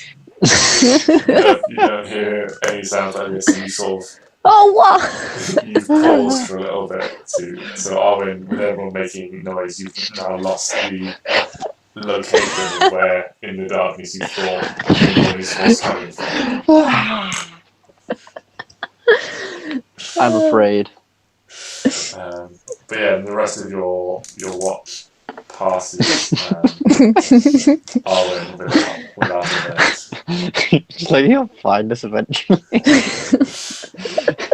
He'll notice. So, I'm yeah, sure time he'll goes by, you notice. wake up Neo. I'm just gonna say to Neo, I heard a familiar wailing in the distance. Neo's Just sort of looking. It's not like Goblin again, was it? no. Oh no, I think wish it these people might was. freak out if Goblin appeared. Please say a goblin. Speak. This is where Styx has turned into a goblin. So Neo settles down for his watch. He doesn't have the same, hunter's instinct, the same call of the wild as you do. So he doesn't seem that aware of everything around him. Styx, make another perception check. Something has woken you up and you've decided it's a great idea to go wandering around again. 15! There we go. You spot a glow in the forest. I love the idea of just been running around the camp. Yeah, that's what I was without even realizing it's there. Just going round and round and round, slowly getting slightly further in, thinking, like a little spiral. spiral. I swear I've been this way before. Fine, I'll go left next time round. I swear I've been this way before. Fine, I'll go left. Round and round. Yes, you spot the sort of the glow of a campfire. No one's got, there's very few blankets and things. It's a bit chilled, so the fire is being kept quite high by Neo on watch. So you are able to spot it a ways off. I would say these might be sort of, you crest a hill or something and you see it down off to the side of the road before you, sort of a few hundred meters away. You spot this dim light glowing through some trees. That was so gay. Wow. You say so. Just that smile. I'm very sorry. Yeah, I will run towards the glow. Some friends to help me. Six towards the campfire. Maybe another perception check as you get closer. Dun dun dun dun. Perception 5. You don't recognise any of the figures around the campfire, and you break through this line of trees, and you're like, well, as you break through this line of trees, this sort of patch of undergrowth, what do you say or do? Help me! Oh dear Lord. Everyone's awake again. That small crying child. I'm gonna say help me, pull up my sword and point it towards the place I've just come from. Like, fucking help me. I'm prepping a divine smite for for the thing that comes out of the fucking woods. Everyone, someone give me a number. Just give me a number. 6. Between 1 and 300. Oh, 1 and 300. 66. 66. Alright. Let's see. There's nothing on that page. That's great. Hold on. We'll keep going. Oh no! By the way, JJ, the thing I'm running from was the squirrel. Yeah. Oh, I'm fully aware you're running from the squirrel, my friend. Okay, cool. No, I'm just trying to decide because I didn't really think about this. What is hilarious and squishy? Me. No, because as you burst into this clearing, Styx, you're suddenly aware that you don't recognize any of these people. And in fact, Hey. you're not quite sure what you've burst in on, as there seems to be a collection of 4 sort of bird-like people They've got sort of beaked faces with hoods on, and you can sort of see they've got like feathery limbs. Okay. And like 3 of them are sort of lying asleep, and one of them is on watch, and sort of looks at you, and he's just like jumps back in alarm, and like pulls like a just like a cooking dagger, like a cooking knife from like off the chopping board, and like starts like it's, sort of it sounds People- like a squawk, but it's like People of the forest. Hello. Have any of you seen a squirrel in these parts? just sort of looks at you like we're in the woods. There's lots of squirrels. Fuck, they're growing.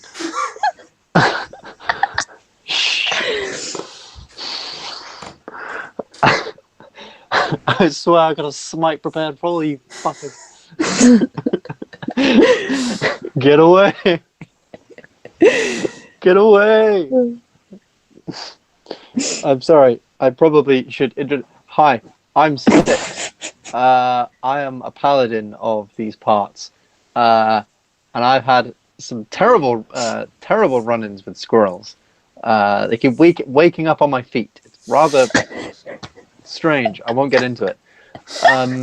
This morning I woke from my camp soundly, and there it was on my fucking foot again, and it's been chasing me through the woods all fucking day. Help! It's coming after me. This Fuck is bird somewhere. person looks very confused by your weird rambling explanation that would make no sense out of context to anyone. Sort of looks at you with a little bit of sort of sympathy.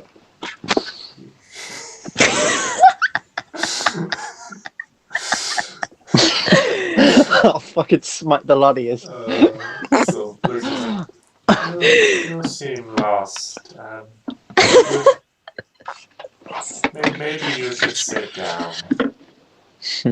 I would like that. I've been running since 7 o'clock this morning. It was disaster. I don't even know where am I? I picked a random direction and went with it. I think there was a river. I'm pretty sure there was acorns. Where am I? There's a town, half a day's ride, and they'll like point like down the road that way. We are traveling merchants. We are heading heading this way to trade with the dwarves. And like you can see they've got like some quite big bags, and like they've got a couple. Then you notice like a couple of horses like pictured in the shadows, sort of grazing. Stuff like that. Well, I'll tell you what. I think we're all better together. Would you mind if I stayed with you people this evening? No, it's just sort of like, have you eaten anything? I have not. We have some stew left over. Woo! That does sound nice. And sort of goes over to like a little thing over the fire and scoops up like, into a wooden bowl for you and gives it to you. Oh, thank you. Thank you very much, sir. I swear, I'm not necessarily scared of these squirrels per se. They just keep popping up everywhere. I don't know what's happening. And I swear to God, if I wake up one more morning with one on my foot, shit, things are going to get nasty. I hope you wake up in the morning with one on your foot in front of those bird people. Maybe you should lie down now. I will continue to watch. That would be nice. That would be nice. You're nice people. I'm still going to sleep with my sword in my hand, just in case. These are random bird people I found randomly in the forest. Yeah. But, okay. yeah. Well, make a perception check for me. Ooh. Do you perceive the drugs in the soup? No, that's a Constitution saving throw. Oh, yes. 7. I am so good at the perception. The night passes for you without incident. You have a nice, peaceful sleep and are not disturbed by squirrels in any way. Oh, thank. You know what? That's really put me in a good mood. Whew. Yes. And so you sort of wake up early in the morning, and so as you come to, you realise that there's no one around you, and you sort of pat yourself down and sort of checking your belongings. You've got a sword, checking for squirrels, no squirrels. You have, however, been robbed. Oh, the bastards. Of course I've been robbed. They haven't taken all your gold, but it seems like they've just tried to take enough so that maybe you won't notice, or enough so that maybe you won't be so vengeful that you'll come after them.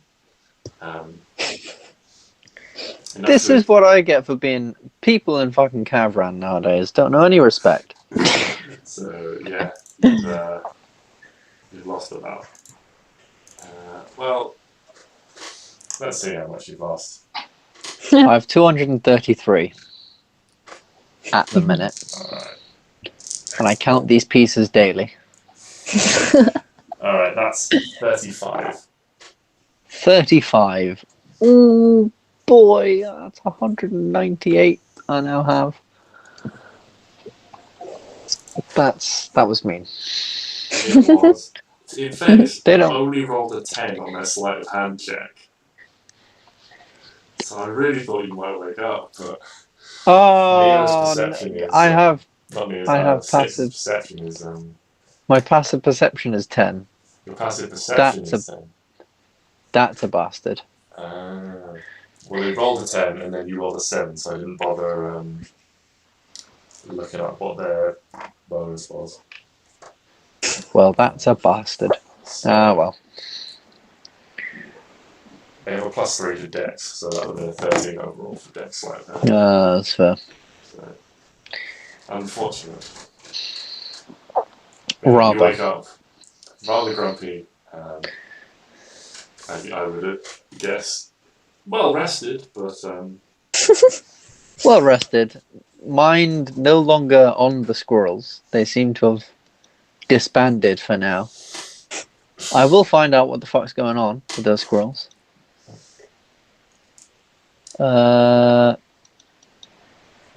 anyway. Yes. Anyway. In which direction would you like to head? I will head. Where did they say the dwarven town was? They said they were going to trade with the dwarves in the mountains,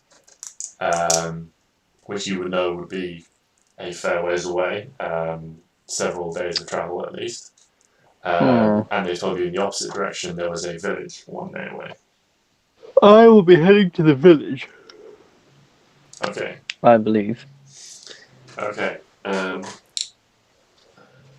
As you sort of start making your way, you find the road quite easily. It's quite close to where they camp, and really only sort of a quarter of a mile away, or something like that, you see some smoke in the sort of cool light of day. Some smoke rising around sort of a couple more bends in the road. I must investigate. This is... Well, smoke arising. What do you mean by smoke? Like, is it like a... There's just like a trickle of smoke rising into the air, as if from a campfire or something like that.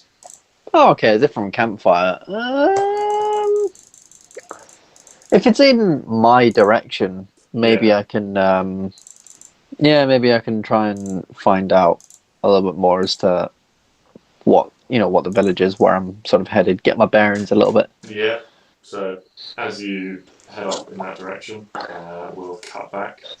Arwen and Neo, the night passed relatively uneventfully for you, and the other people took their watches, and reported nothing when they woke you up in the morning. It's a little bit later in the morning than potentially you would normally start.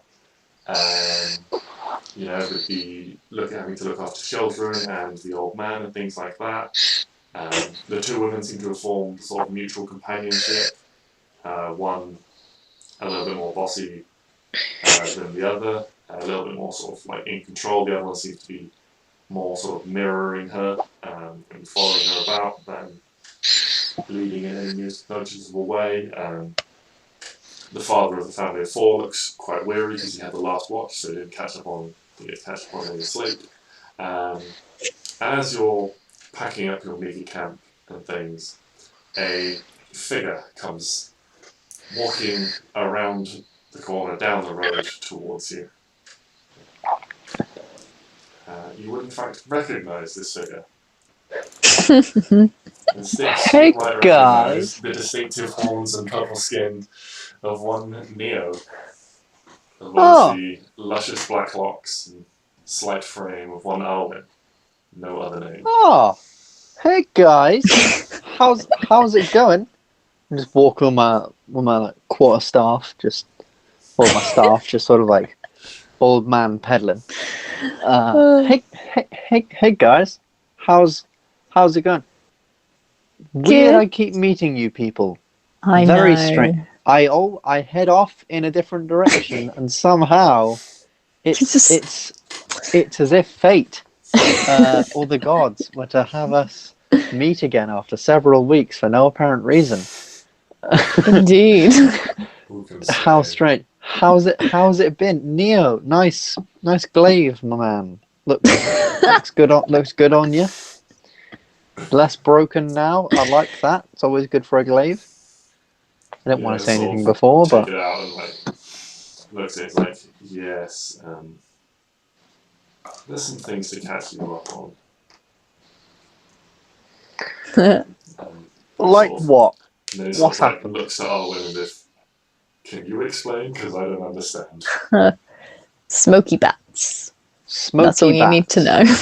Like bats that smoke, or smoky? Because in my forest, there was both. Yeah, I understand. Rumors of both. Basically. So the toads are known to make up shit.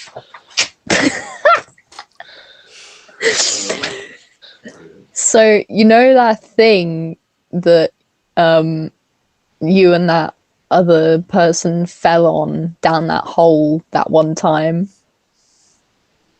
Yes. And then it made him go a bit weird and eat people. Oh yeah. Yeah. So that thing, the spirit, I'm pretty sure is Neo's dad. And his name is Balsam. And he turns into a smoky bat. It's very weird. Can I... Neo will sort of chime in a little bit with it. We encountered something draining people of life in our village. It seemed to be building its own fortifications. These people were the only prisoners, the only people left from the village. This being, whatever it was, claimed to know me. As you know, I have very few memories, and so he claimed to be my father. I have no memory of ever having a father, or so I do not know my... I assume you had a father at some point. It would make sense, yes. But I cannot dispute his claims. He claims to be a king from long ago who used to rule this land. And he got powers from a hell lady. Yes. That... a hell lady? Yeah. Yes, he went to hell when Neo killed him, and he then... No, wait, he got powers first from the Hell Lady. Oh, I don't remember. But he got powers from a Hell Lady and went to hell when Neo killed him. And now he's back Ah, with a vengeance. Is that the right word? Yeah. dads, am I right? Indeed. Indeed. Bastards, the lot of them. I haven't had very good experience with fathers either, Neo. I mean, mine wasn't a scary demon thing. It was smoky bat or whatever the fuck you guys were fighting against. But Had the power to transform into a bat made of smoking shadows, it seemed. mine had the power to turn money into whiskey and whores. So Ooh. Now that sounds like a guy I could be friends with. who wins? You would not be friends with him. He's a bastard. Let's move on with the conversation. Yeah. Okay, so I guess what's the plan now? Well, we're looking for somewhere safe for these poor folks to somewhere safe. And somewhere then safe. we're going to Denderport. Right, I've heard of a town that's this way, just along Excellent. this road nearby.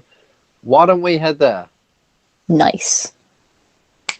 Awesome. Good stuff. Let's go. Do it. Let's go. Let's catch up. Anyway, so last time I was telling you guys about some squirrels, right? Yes. How are they doing? Oh, they're bastards. Chased me all bloody day yet, or at least I think they chased me. I didn't actually look back to see. I might have just been running for 12 hours straight without no reason or rhyme to it. Either way, Better to woke be up on my safe foot than again. sorry. Either way, woke up on my foot again. Absolutely tragic there. Don't know why they've been doing that, but whatever. No other news really. Does there really need to be much more news than a squirrel waking up on your foot? Oh, I got robbed. Yeah, that wasn't very nice by some bird people. I'll write their names in a book and we can go and seek vengeance. Cool. Revenge. Cool. It was like 20 gold. I really don't care. We'll But steal what- 50 from them. Cool. Sound plan. Let's get to that town first and get Okay. nice folks somewhere safe. Yeah, so everyone's, well, just sort of assume that some of this has been going on while everyone's been walking. People are pleased to learn that they're not too far away.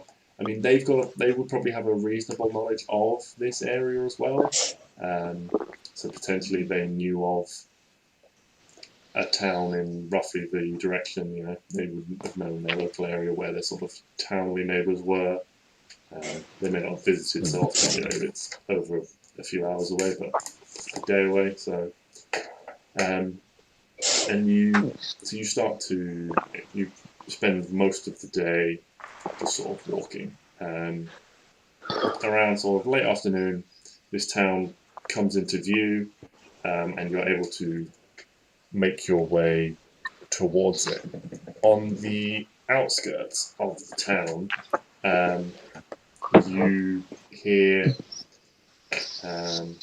a voice sort of shouting for help. It seems to be coming from the right-hand side in a sort of a nearby field. It's a trap. I don't know. I mean, we're right near the town. These people can probably go in. We should probably go see. Even if it is a trap, I mean, it's a trap that someone else could fall into. So noble. I know it's a curse. Yeah, they sort of. Oh yeah, Neo apparently has a curse. Wait, Sorry, what? I forgot about that. I don't know. I'm not sure. What? Neo has a curse. I think. That is also one of the things he said. Apparently, Yes. I am cursed. Sorry, I forgot about that part. Cursed with what? Don't know. I don't know. Cool. Anyway. I'm cursed with squirrels on my feet. So top that, and I'll care a bit more. Anyway, let's I'm joking, Neo. I of course care about your curse. Although, like, has it impacted you? If you noticed something? Oh, I guess the curse is you not remembering your past life. Maybe It could be. that would I probably don't make remember, sense. so I don't know what I'm missing. That's a very good point. So really, not impacting you so much. Anyway, let's go investigate this guy. Okay, so the group of people will just be like, we'll head into the village and see if we can send someone out to help. They're not getting in a fight. That seems like your guys' department. So the three of Yeah. you sort of split off and just make a quick investigation check for me. Ooh, another hardy 0 on that one. Oh, I have 0 that's on great. so many stats. Okay, so Styx is leading the way. Good. And he's just sort of walking through, and you sort of step through a few feet of like knee-high grass, and then it becomes a sort of dusty, like flat area in front of you, and you're sort of like looking around Neo, looking around Styx, and you're looking sort of off in the distance, and then Arwen suddenly shouts, "Watch out!" and points, and you're about to put your foot on a head that is sticking out of the ground. On a head. Yeah, and like you a living, look down at your feet, and there a is just living a head poking out of the ground on a neck. Alive? Yeah. Yeah. Oh, okay. This is the I thought. source of the. It seems of the person shouting Like, Oh. help. Is it someone like buried in the ground? Yeah, this person does seem to be buried. Okay, I thought you were going for like a God of War thing where they put the head of that guy on his back. Right. No, Okay. and it is at that point you notice, Arwen, that there is a sign off to the side of this field that says "Thieves beware." And looking around, you notice several other heads, sort of spaced around, 3 or 4 of them, all in various states of decay. These guys were thieves. I'm guessing. So, hello, sir. Were you a thief? I swear I didn't steal anything. What Did you try and? Oh, sorry. Okay. What do you mean you didn't steal anything? Clearly, you must have stolen something. Otherwise, you wouldn't be here. It was the Duke. He has total power here. I'm in love with his daughter, and she loves me. And she gave me a necklace to start my own business with. And when the Duke found out, he had me arrested and thrown in, buried in the ground without a trial. I didn't steal anything, I swear. Okay, so you're in love with the Duke's daughter. She gave you a neck, so she's the thief, not you. But he's pinning it on you because of reasons. It was hers to begin with. She Ah, owned it. I see. He's saying that you stole it when actually she go right. Okay, okay. Here's what we're gonna do, buddy. We're gonna go into town and talk to the Duke. However, I personally don't want to do anything illegal right now, so I'm gonna have to leave you in here. I feel kind of bad about this. Please come back. I'll be back. I'll be back. More than likely with your with your freedom. There's a letter in my house from the Duke's daughter. It will prove my innocence if it's still there. Cool. Your house. Which one's your house? He gives you directions to find his house. Cool. All right. Cool. We're going to a guy's house, I guess. Nice. Or or not, unless you guys want to leave him here. That's probably also fine. Neil, Is there? Actually, Neil, like, kneels down and like gives can him like I a sip of water from his like canteen or whatever.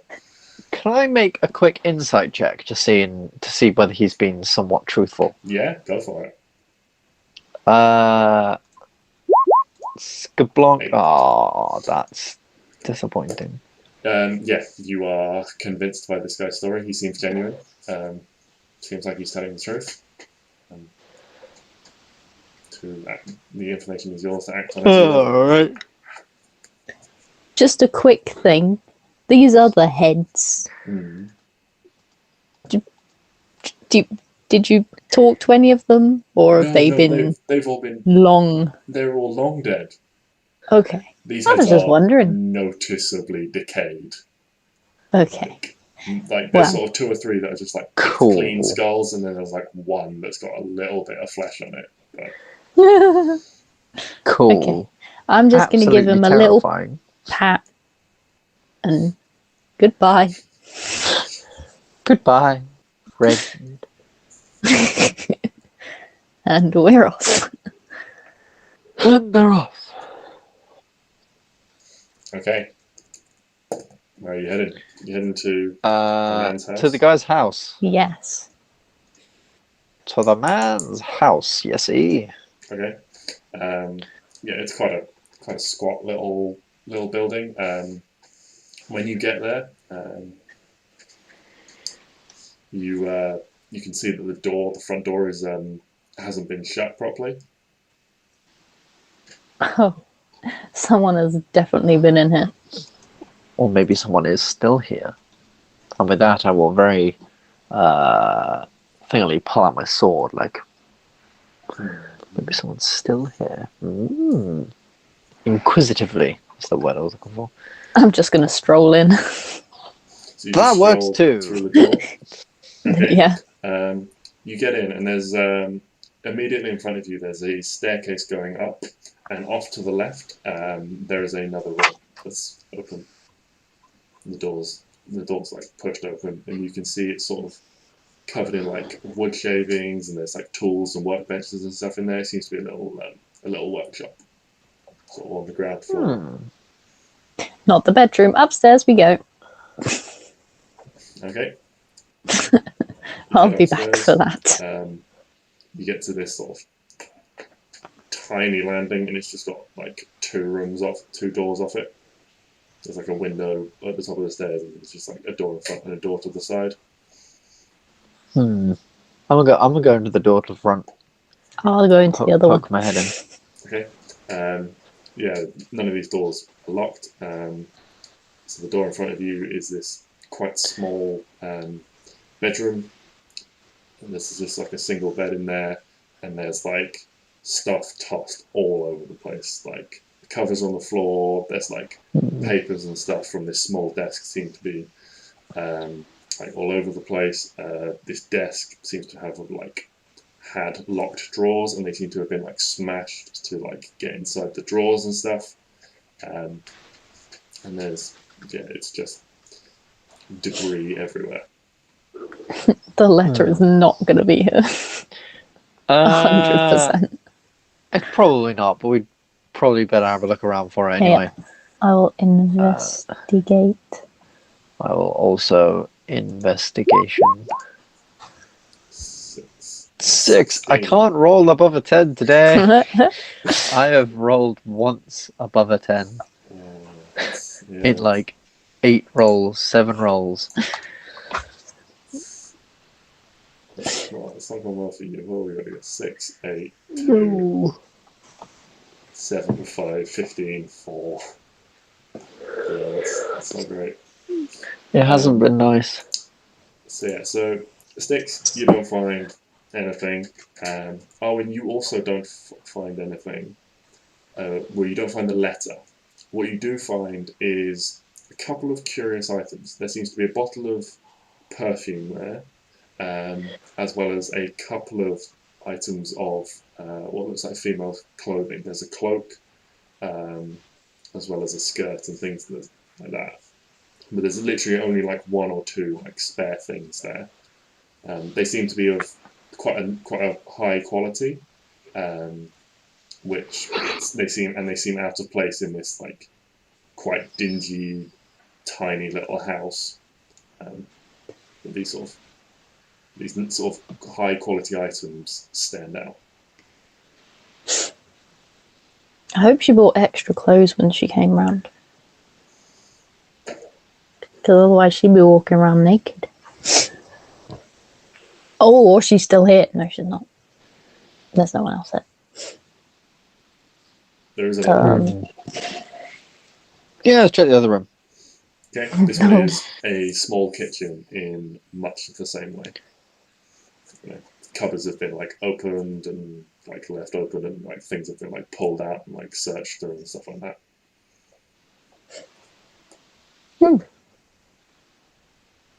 Nice.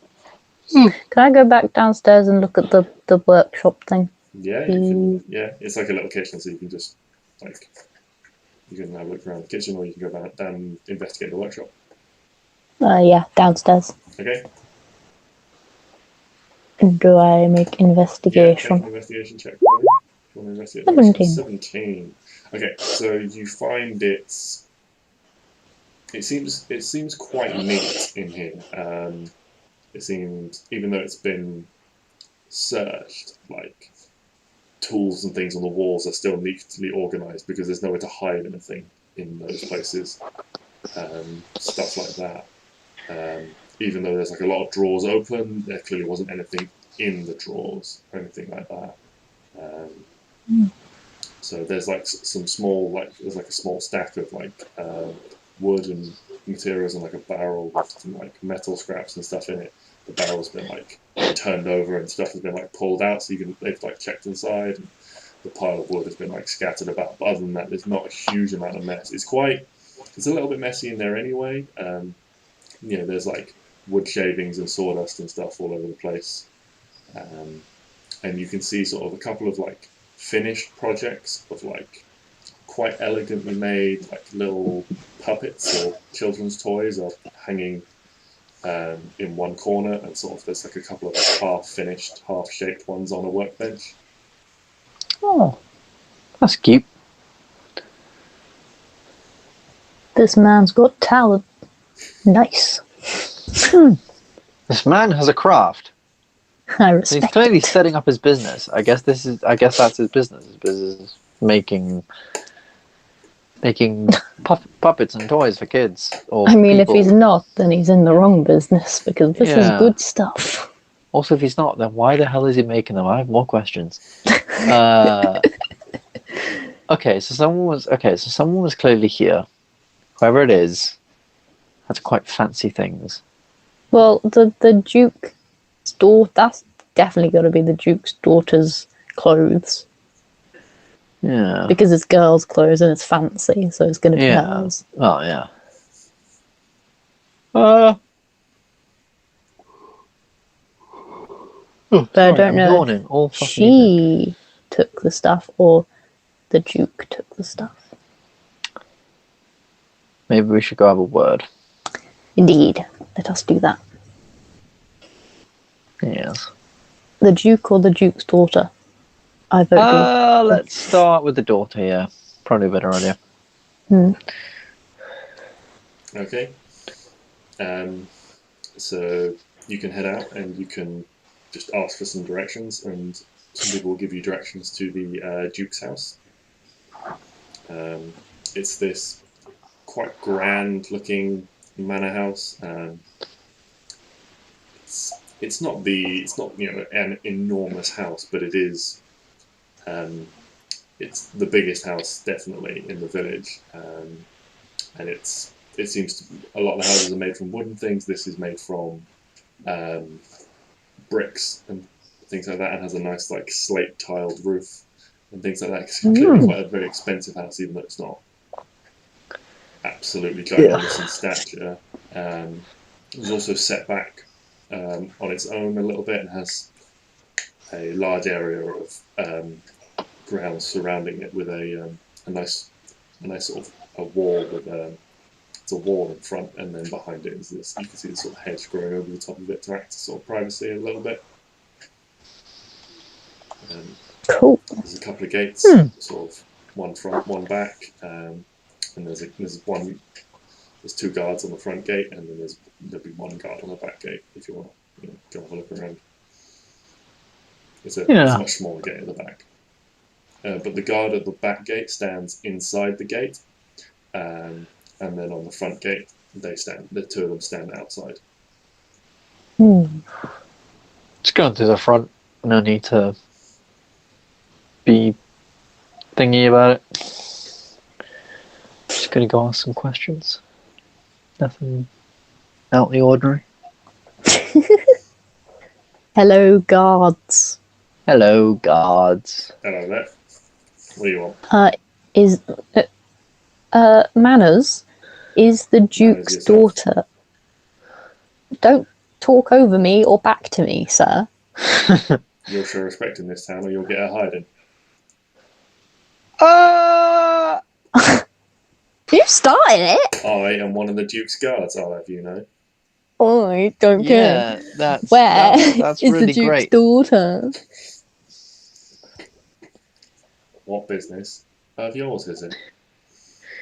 I'm her friend. Yeah, we're friends of hers.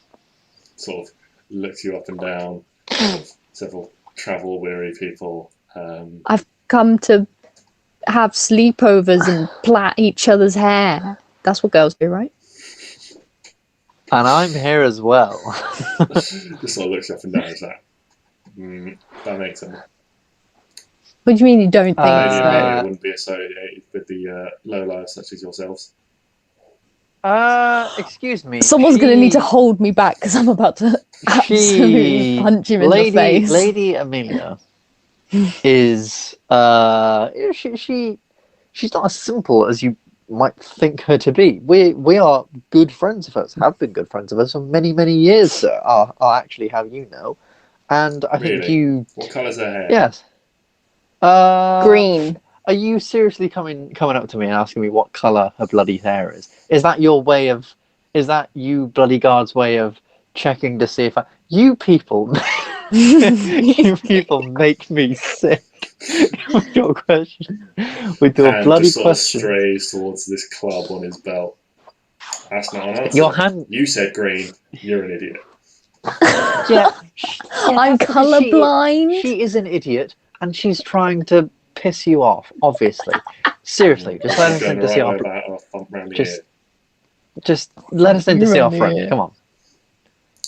I don't believe you even know who she is. I'm not letting anyone in.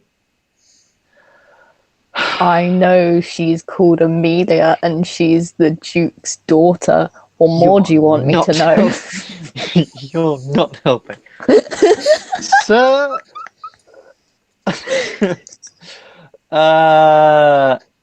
oh, what do I have?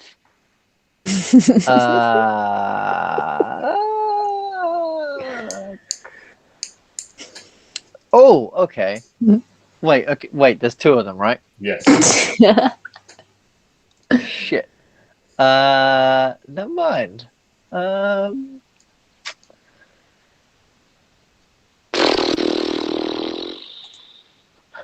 hold on.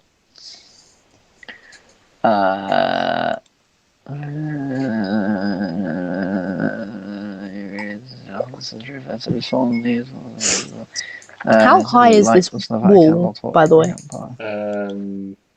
Like 10 foot. And then there's like a foot of hedge above it or something behind it. It's not like enormous, you know. That's fine. I have a plan if this goes wrong. Oh, good. I'm just trying to find out what the hell I've got to use. Is that your plan? No. No. No. Don't know what you mean. Yeah. Oh, it's a bit fair. That's fail fiends. These guys aren't fail fiends. I would use my horn of animal friendship, but I feel like that's a bit on the nose. I don't think that's going to work on people. Well, the way they're treating me, they are animals. The way they're treating me right now, they seem very much like animals. I set that to use the animal friendship spell, which has some conditions, if I'm not mistaken. I believe it does. I'm just gonna go up to him and say, "All right, look, buddy. Here's the deal. We need to go see Lady Amelia because we believe there's been a wrongdoing in this town. And if you don't let us through, we're either going to take this up to the Duke, or we are going to, or we're going to take care of this ourselves." And I'll be putting my hand on my sword, sort of slightly taken out of its scabbard, in the hopes to roll an intimidation check. I'm just gonna sit and like take a step to the right and be like, I'm not with them. Yeah, roll intimidation. It's not gonna. Well, it might affect some things. 18. Oh. The guard sort of looks you up and down, Charisma's the one thing I'm good at. and like sort of takes a step back and is like, "Be that as it may, you're not allowed him, and that's fine." And why is that?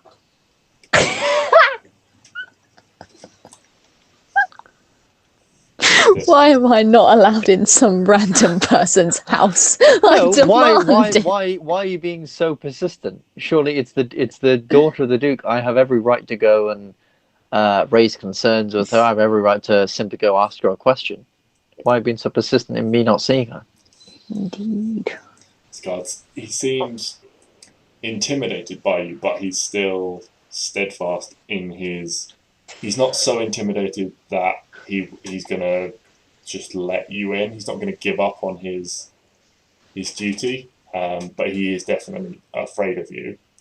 I have my orders to keep out all unsavoury types. You started off very brave, and you do not look like the type of people the Duke normally mixes with. I'm gonna raise out my hand to my side and cast the produce flame cantrip. And just I have another plan if this goes wrong. And just look at him with this fire in my hand. It's like, are you calling me unsavory? Are you calling me rude? I mean no disrespect. You just. I have my orders, and you just.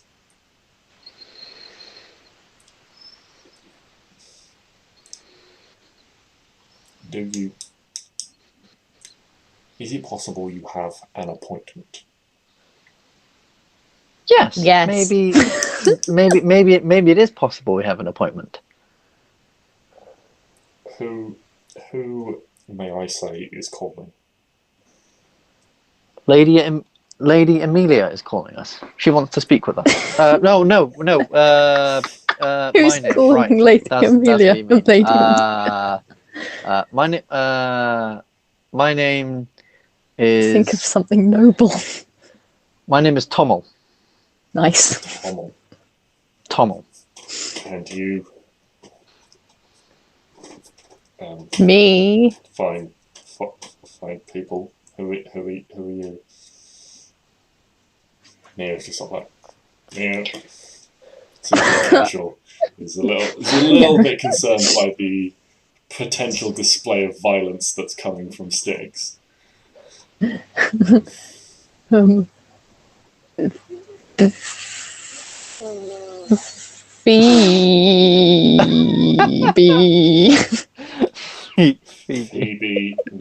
Neo, and Tommel. Wait Yes. here, I'll be right back. Good. You better be. He like takes the key out, and like unlocks the gate, and like it's like these big like double gates, and like unlocks one of them, like goes in, locks it behind him, and you see him like disappearing off towards the house. I just look over to the other guard. You're right. Nice day, isn't it? Not really saying anything. It's just like this is awkward. As long as the other guy's there, I've still got the fire in my hands, trying to look all intimidated. Like the guard's just sort of trying not to look at you, but every now and again his eyes just sort of flick towards the fire in your hand. Neo just sort of puts a hand on your shoulder, like, hey, maybe just drop it for now. Don't drop it though. Hold on, Set everything on fire. hold on. I'm in the moment.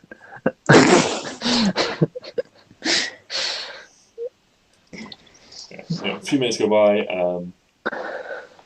And Nah, to be fair, after a while, I will drop the fire. I've proved my point. the guard comes back and he says, "What? Lady Amelia is requesting the purpose of your visit."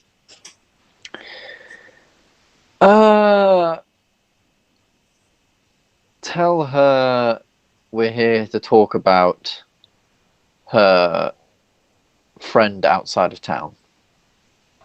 Her friend outside of town. Yeah. This spins off. Comes back a few minutes later. Unlocks the gate. Her ladyship has said she will save you now. And Excellent. Opens the gate. I must request that you do not come into the Duke's house so heavily armed. If you will leave your possessions here at the gate. And there's like a little like house, like almost for like standing in if it's like if the weather's like raining or something like that maybe.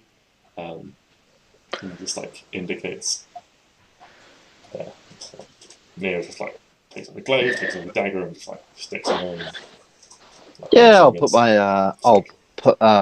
put my sword in. Although I will ask, is it possible to take my staff in? Often my knee gets rather tricky with me. It's just a simple quarterstaff. I can't do much more damage than I could with my hands. Sort of frowns at the word damage. Neo just sort of like cuts him off. Not that I'm this. planning on doing any. This is very important to me.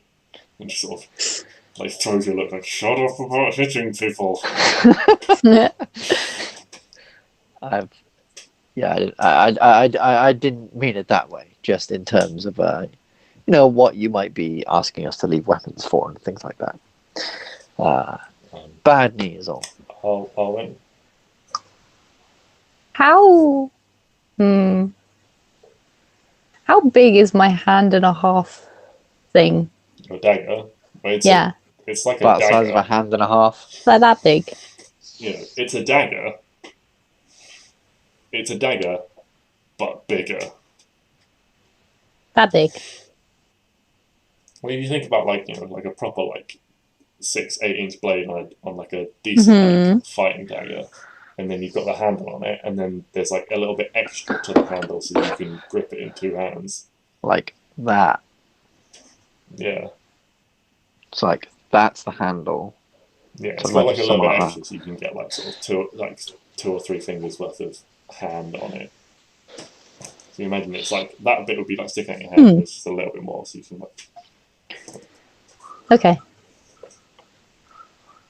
Well, I'm going to put my 2 daggers, my longbow, arrows, my staff in this thing. Okay, make a stealth check to conceal the other dagger. 24. Ooh, very that nice. should have been a sleight of hand check, but oh no, they both use dexterity, so that'll be fine. Nice. So yeah, you're able to hand over these things while also secreting this dagger away on your person. Yeah. Well, I suppose I should roll it for him, but I don't think it's possible for a regular human to beat a 24, so... Better not. I think you're fine. Yay! I mean, sticks, if you want to try and notice, then you can. No, I oblivious to... I mean, it beats everyone's passive perception, so... I'm trying too hard to make it seem believable that my stick is necessary and not for me to whack people with should things go wrong. I see. Can you smite with a stick? I don't think smite has any requirements for weaponry. I don't think it does either. Divine smite. When you hit a creature with a melee weapon attack, I can divine smite with my stick. You can technically divine smite with anything you can use as an improvised weapon. Yeah. You can I divine pick up smite with a chair. I can. That sounds like the best freaking character ever.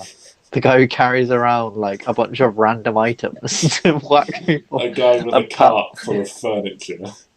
Yeah, or like just like a paladin who like uses regular stuff, but then like say his sword is knocked away. He's back on the thing. He picks up a rock and just you see the rock start to glow as he whacks a guy over the head with it with divine smite. That would be fantastic. Anyway, so the guard escorts you inside, and in through the front door into this, sort of sizable entrance hall. And see, I can be useful. A young woman standing there with this sort of long brown hair. See? Why'd you go for green first? Because it was obviously Of wrong. all the obvious And then hair colours you could have tried to bluff. Like there's like 3 obvious ones you can go for. You had a 1 in 3 shot of a convincing lie, and you went for green. Not like, yeah, but if what's I her would have, eye colour? What's some weird character flaw? No, just what's her hair colour? yeah, but if I got wrong, like something very obvious, it was. Oh yeah, so getting it wrong with green was better. Yes. Oh, in some Absolutely. lights it looks really. This brown looks really green. Yeah. Exactly. When she's Under out a in green nature. light. Under a green light, her brown hair looks really green. Yeah. So you enter, and this woman is sort of pacing backwards and forwards. At the bottom of the stairs, she sort of looks up as she hears the door. It's like, "Thank you. That will be all. You can return to your post." Quite sort of quick and breathlessly. It's like, "Are you sure, Mom?" She's like, "Yes, go." So, come with me, lest we speak in private. Of course. You out the way, down a hallway, and into a study. Sort of quite opulent study. There's this enormous oil painting of this very rotund, bald-looking man in military regalia. Behind, on top of a sat on like a white stallion, like holding this spear. Oh, lovely. Oh. Yeah, and huge moustache as well. Huge moustache. Lovely. The kind of Lovely. you can tuck behind your ears. That's horrendous. It's an enormous moustache. Yeah, it's sort of like shuts the door behind you and like locks it. It's like, we'll be able to talk in here. My father is somewhere, but he won't be back for a while. I'm sure he'll probably bullying one of the local merchants. Sounds like a nice man. Did you what was it you wanted? My friend out of town. Did you mean Harry? Yes. Is he the one buried in the field? Yeah. Like a cabbage. Like a cabbage. You know those Cabbage Patch Kids? No, you wouldn't. There were toys when I was younger, and they were Cabbage Patch Kids, and they were just like babies. I can't explain it. I have Just no idea yeah. what this is. No. That sounds Oh. so horrifying. What the It's hell is not. that? It's not Sounds like horrifying. nightmare It's fuel. very, The very vegetables come not. alive. Like people grow children like cabbage? That is terrifying. That sounds. What the hell were you watching as a child? Oh no. Oh no. Hold on. Oh no. Oh no, they look horrific. Oh dear. Lord. Anyway, carry on. I'm. So yeah, she's like, Yeah. did you meet Harry? I can't believe what my father's done to him.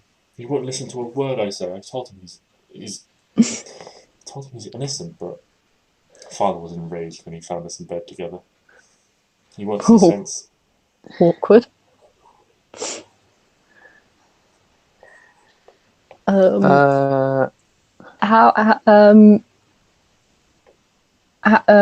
Yeah. Do you know where this letter is? Did you go to his house since he's been gone? Yes, I've been to his house all the time. I mean, I've been sneaking in and out of his bedroom for months. To do what? I don't think we need to know. Because you're looking and just sort of, you notice a slight blush in her cheeks. She's like We an don't adult. need to know. She's not like a child. She's an adult.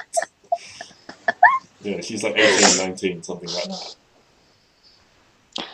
that. Yes. Well, He's not there. Not at the moment, no. But for the past few months, it was. No, I said since he's been gone. Oh, since he's been gone. Yeah. Oh. Have you been there since? No. He was taken yesterday. It was. Oh, just okay. fast. Well, like I say, father, he was supposed to be away for another day, but he came back from his hunting trip early. I say hunting. He stumbles around the forest, drinking, and then one of his guards will shoot something, and he'll claim all the credit for it.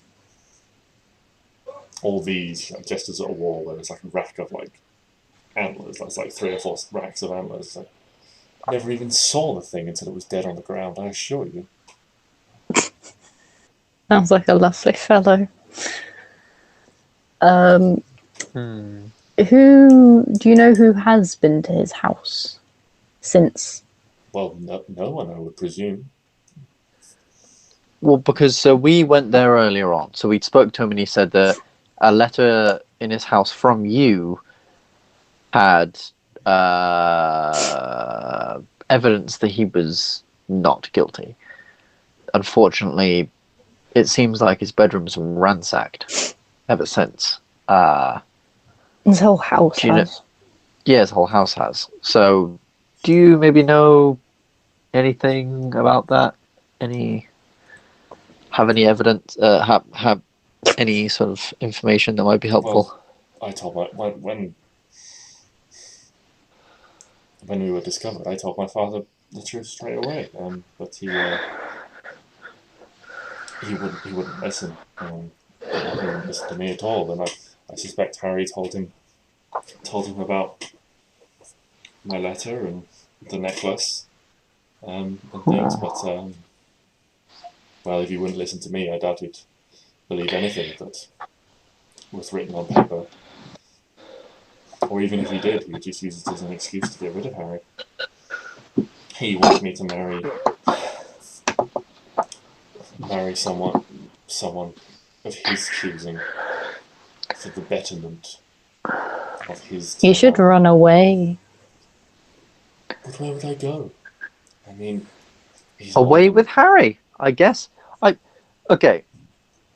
Love Did you finds a really give Harry that necklace? Yes. Is he truly innocent? Ooh. Yes. Ooh. Yes, he is. Can I make an insight check to see whether she's telling the truth? Yeah, go for it. 6. I don't fucking know. I think she seems perfectly genuine. I think You she don't seems detect genuine. any lies at all. I think she seems pretty genuine. I think she's telling the truth, so I think we could maybe sneak him out this evening. You know, if she says, "Oh, I'm just going on a stroll," maybe. But we still need to find somewhere for them to go, because otherwise the Duke will go back to his house and just be like, "Get back in the field, Well, cabbage yeah, obviously boy." they're not going to stay here. Do you have anywhere else, you think you might be able to hide away from your father? There's nowhere to go. I mean, everyone in the village would be frightened of the repercussions. No one would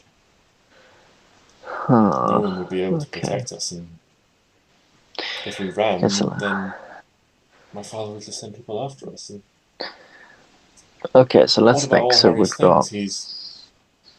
What about I gave him that necklace. a hunting He accident? sold it, and Wait, what? she sort of goes, "You're just going to plow through your suggested hunting."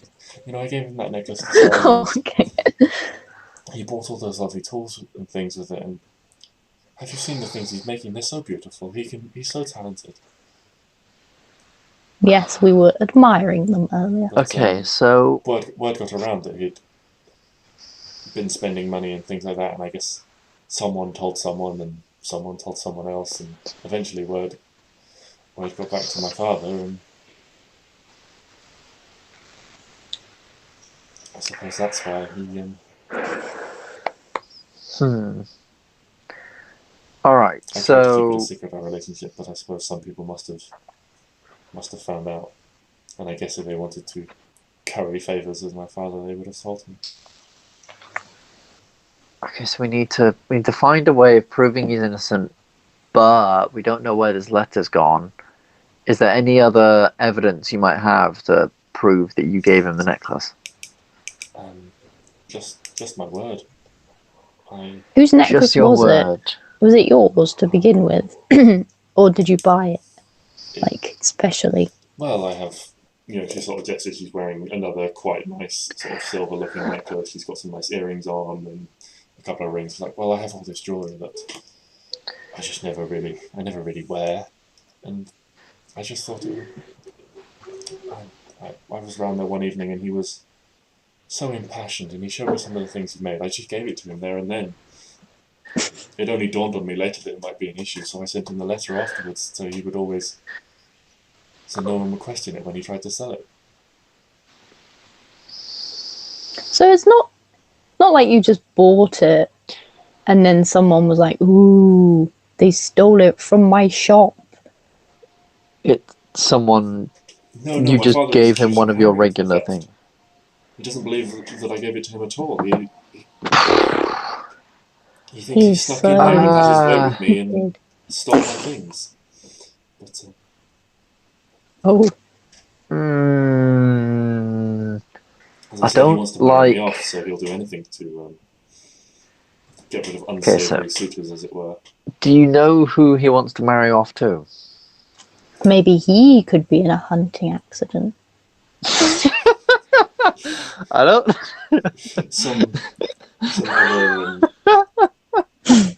Some other. Is there any way?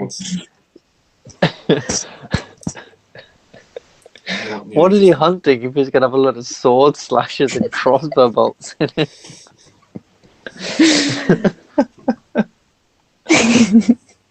Whatever. Anyway, you were saying. Yes, he wants. He wants to marry to someone wealthy, to get his hands on their gold. Ooh, new plan. You have gold, right? Well, my father has gold. I have a very small allowance. Okay, how much do you have? How much is a small allowance for a noble person?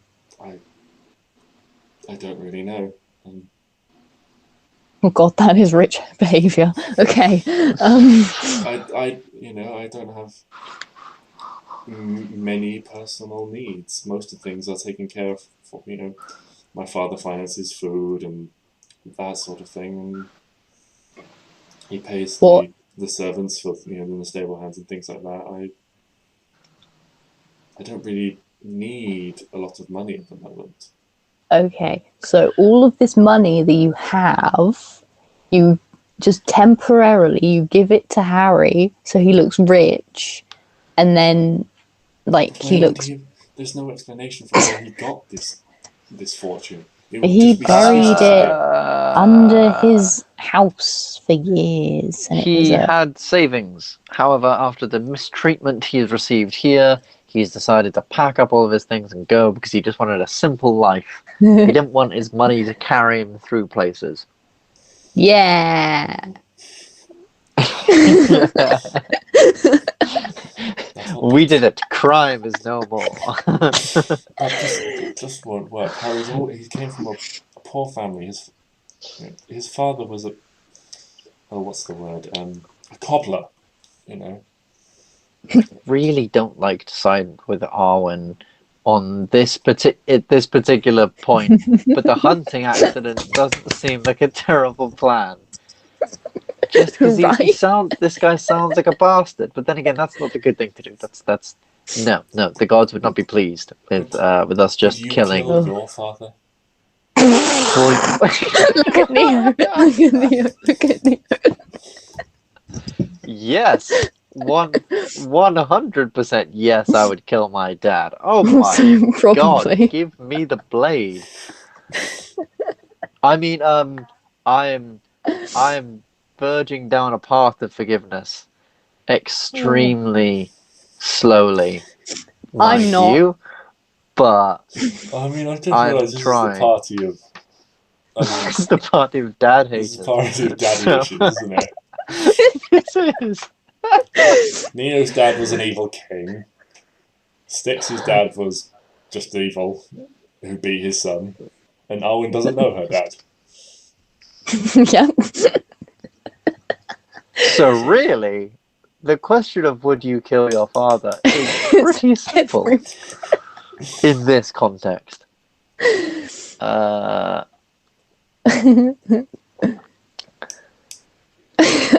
have no other idea. The gods force us to do such a thing. Yes, I know. As a paladin, I should so not be Neo on side can with do this it because thing. he's already passed his point. He's also a paladin. Neo, I'm sure. Neo, would you want to kill this woman's father? Neo's just like, it would not be the right thing to do. Exactly. Another solution. Maybe we can track down the letter. If Lady Amelia's father is currently out of town, maybe he hasn't received it yet. If his house was only broken into recently. Oh, maybe. No, you might be on something there. Was given these orders. If someone was seen, maybe we can steal it back and present it as evidence. Maybe we can. Well, who would have done the stealing? Okay, so who would have done the stealing? One of the guards. One of the guards. Please, can we dress up as a guard? One of the guards or one of the thugs that he probably has under his thing. So maybe we have to go in and ask a bunch of guards something. Go undercover. Ask around at the local tavern. See who's. See what's about. See who's who in these situations. Because, my thinking is we could go to the local tavern, and I'm sure someone, if we just mention the fact that, saw that guy's house, looked pretty beaten up from the window, I'm sure someone will mention something. Or we go to a bunch of the guards, and we pretend we're guards, and we ask about it. Okay. And we can also be guards and then go to his neighbours and be like, have you seen anyone in his house? It's actually not a bad plan. It's actually quite a good plan. Yes. All right. Awesome. A plan doth taketh place. We're so clever. Excellent. It takes two. Right. What would you like Okay. to do from here? First, do First we let's tell head to the- her about the plan? I think we do, because if it all goes to pot, we have a little bit of a backing in that we were trying to True. do some thorough investigation without any prejudice or any sort of false accusations. We want to know the truth, what happened, who did what. Nice. I think Amelia, is that your name? I've forgotten. Yes. Cool. Is there any spare guard uniforms? Please say no, please say no, please say no, please say no. please say no. Yes. No. It's time to go knock people out. Yeah. You're violent, man. Oh my god. I suppose there must Hey, your be blade. some spares somewhere. Oh, But I okay. think they belong to the guards. Yeah, that's fine. We're just going to Yeah. borrow them like 5 minutes, 5 They, hours, you know, and then we'll come back. they arrive in uniform and they leave in uniform. They must keep their uniforms at home. Huh. Not Stop being so excited. Okay. Oh, This is not a this is not a good look on you. Oh no, we have to knock them out. I'm so upset. Okay, so Neo's just gonna say that plan. we could just sneak in without hurting anyone. Sneak where? If we find out who some of these guards are, we could just sneak Oh. in and take their houses. without violence, Arwen. Not everyone needs to die. Well, I wasn't going to dye them, She kill them. she who is so quick on the hunting accident train. It was. What's Is a it not a train? coincidence that he is a hunting man?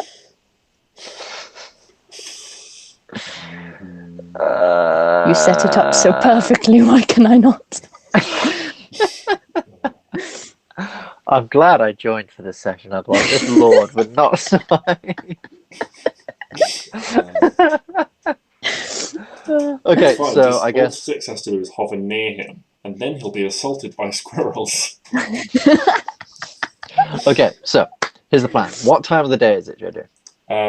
It's quite late in the day now, to be fair. You were walking most of the day, you arrived in the afternoon, you spoke to Harry, you investigated his house, you arrived here, so it's probably getting on for like early evening.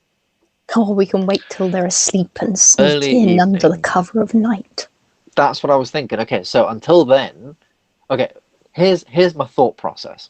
We go to the local tavern. We ask around. We ask about Yes. ask about it. See if anyone has heard anything, seen anything, noticed anything. Yes. We need to keep an eye on some guards outside or even inside and see when they go home, so we can know what homes to break into. Go to their homes, sneak in, grab the guard uniforms, wear them, get into the guard place, get into the sort of local place we need to go, have a look at and see where maybe have a chat with some of the guards as guards ourselves and talk through and ask about some of that stuff. Yes. Ask them, you know, what they know about the whole situation, and maybe then from there go in and nick the letter back. Yes. Great idea. Yeah. Woohoo. Awesome. To the Fantastic. tavern we go. That sounds like an excellent point to leave it upon, as it is 10:30. Excellent. And we will pick this up next week after I plan some stealthy stuff. Yeah. This will be fun.